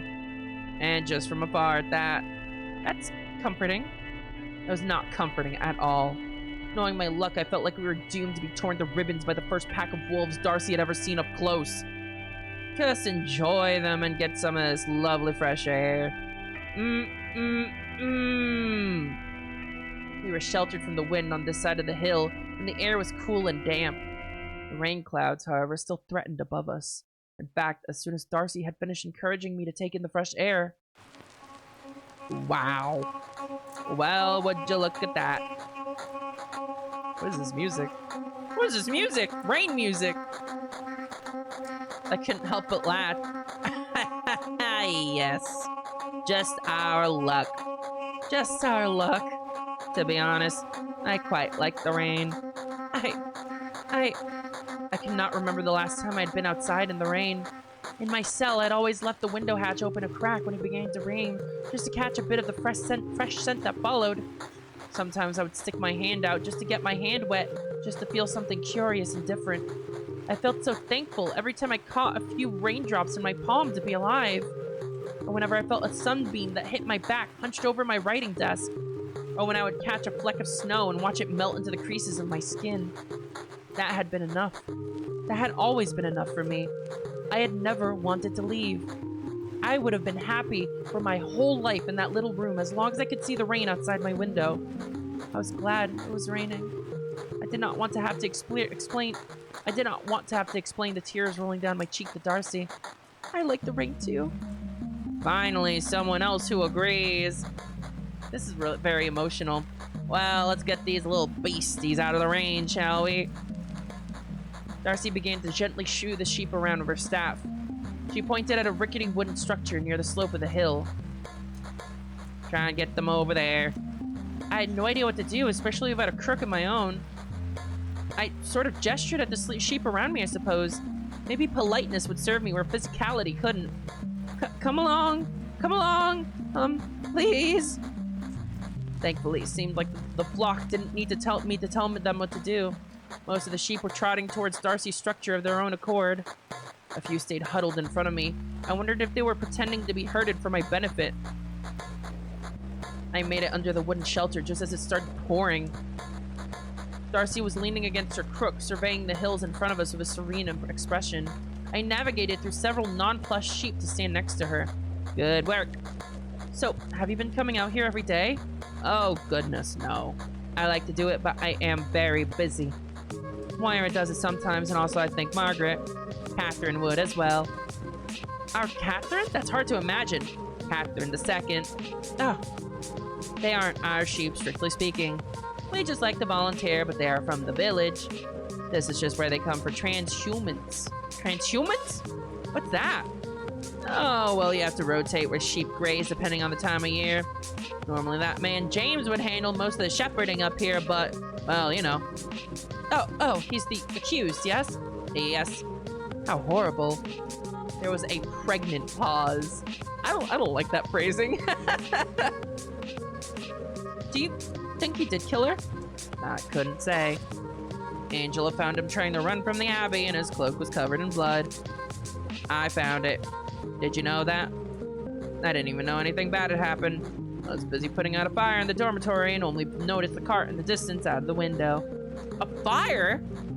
This was the first I'd heard about this detail. Yeah, there was a fire? Someone had put too much fuel in the fireplace and was blowing embers around. More of a nuisance than a danger, but it was getting out of hand.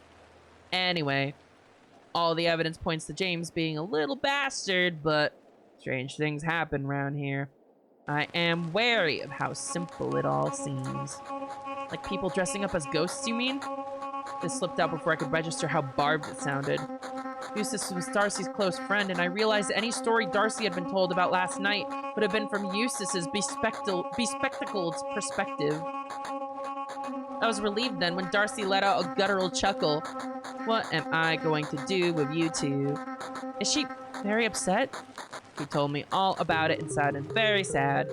And I told her, well, it did sound like what you did was a bit cruel, and then she got mad and went to sleep. She'll be fine, I think. Give it a few days. A few days? Maybe a week, I can't say for sure. Is that normal? Oh, are you not used to people being angry with you? I'm starting to worry that I'll have to get used to it very quickly. Eustace gets angry very easily. I really would not put too much thought into it. She and Adela avoided each other for a month because Eustace said sherry tasted like trow water. And Adela said, well, how do you know what trow water tastes like? Then a few days later, Adela said that some of the beer we had at luncheon tasted like piss. And Eustace was ready to like, well, how do you know what piss tastes like? Ha ha ha ha. Catherine made them have a sword fight over it. Wait, what? A sword fight? Oh, wait, hold on. With wooden swords. Oh. Even still. Yes, Catherine was a bit obsessed with them. She tried to train all of us up at swordsmen at one point. Swordswomen. Swordwomen. However one might say. Why on earth would she do that? Well, as I am sure you have noticed, there are not very many of us here. Yes. And did you know there's a war going on? I had heard that. Well, Catherine wanted us to be able to defend ourselves, I suppose. Just in case. Oh, that's rather extreme. That's what the superior said when she found out about it. I've heard a lot of stories about Catherine's interests, but I still would have never guessed that one. I think it made a certain amount of sense. It was fun, but it made me a bit uncomfortable when I thought about it longer. I much preferred it when she was really into winemaking. Or sailing. Winemaking? Goodness, I take it Marta wasn't pleased with that. On the contrary, Marta was thrilled that someone was as interested in it as her. As far as I know, Marta taught Catherine everything she knew, and that got Catherine reading about more techniques and so on in the library, and then would tell Marta about the new stuff. But then one day it just stopped, I suppose. Stopped? Thing with Catherine. Darcy trailed off in an uncharacteristic manner that surprised me just as much as a sudden yelp would have. Catherine was unbelievably smart, but nothing ever satisfied her.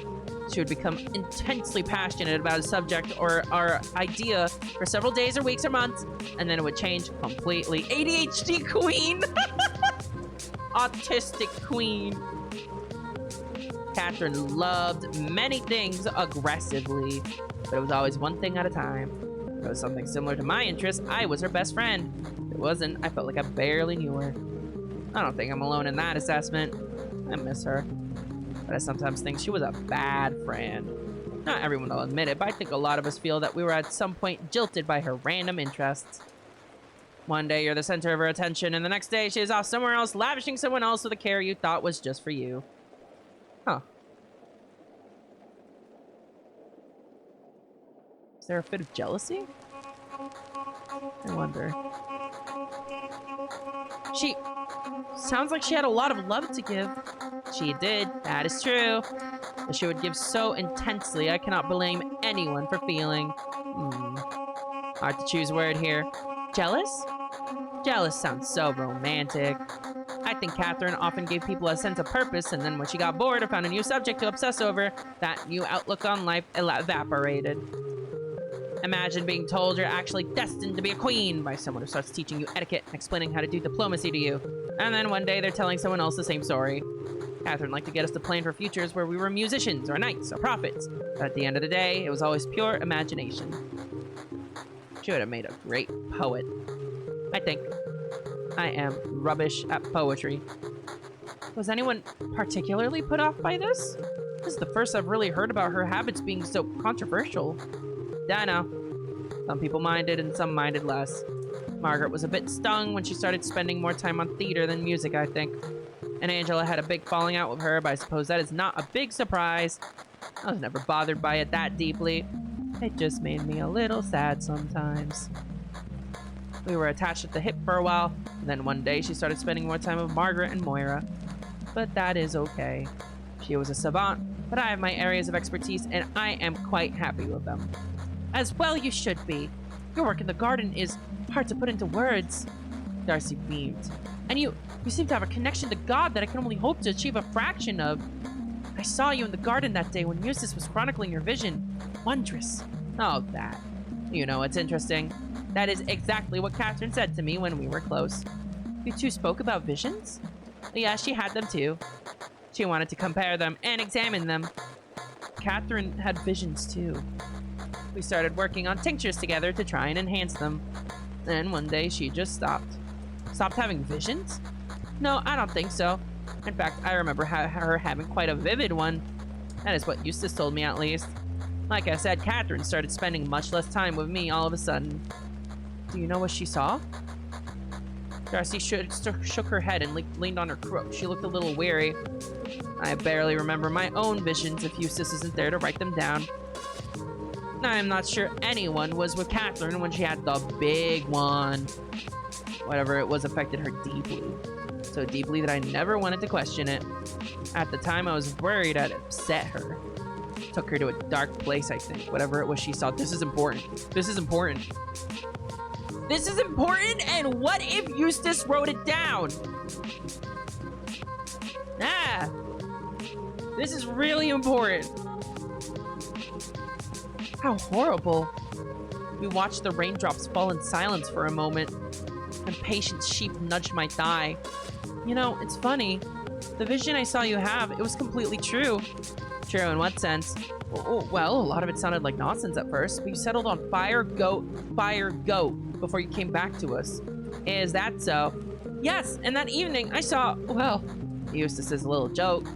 Oh, by the way, I take it from the sound of things that my little concoction worked.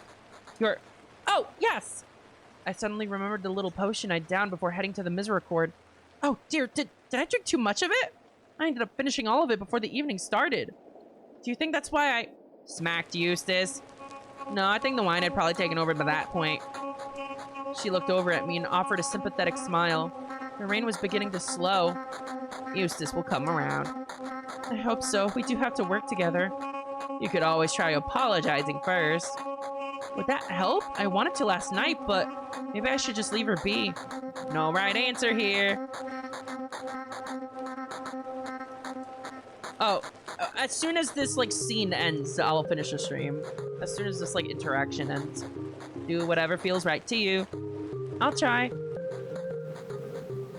We urged the flock back out into the field once the rain cleared. The rest of our time there was spent in silence. I could occasionally hear Darcy cooing to one of the sheep. For the most part, all I could hear was the wind in my own thoughts. I had heard so many things about Catherine now that I felt I should have a complete idea of who she was.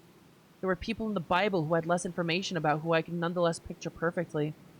What they would say if I asked them certain questions, how they would react to different situations. But every time I felt like I was getting closer to knowing Catherine, my image of her was disturbed.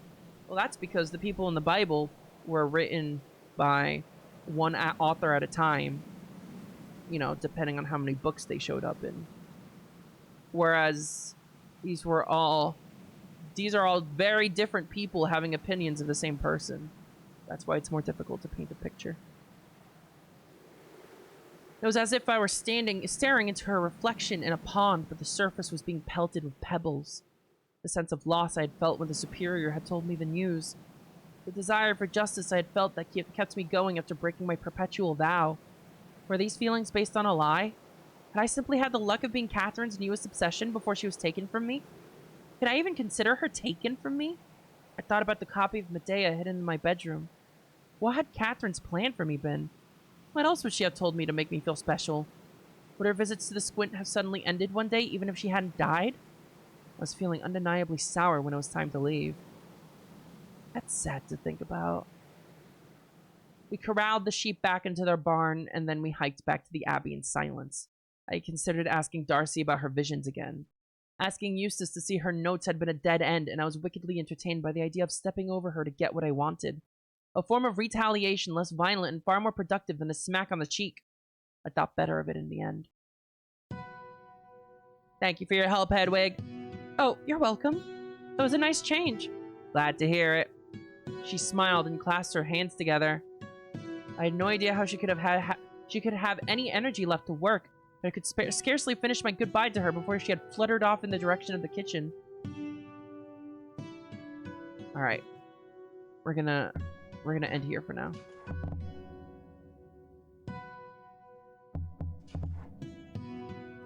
There you go. I don't know how much of this game I have left. I really don't know, but I'm still intrigued. I still gotta know. Every single time I stream this game, the mystery thickens and thickens more and more. I gotta know. I gotta know. Okay. Oh god, I'm tired. Oh. Have a good night, everyone. Thank you so much for watching. I'll see you all later. Bye-bye.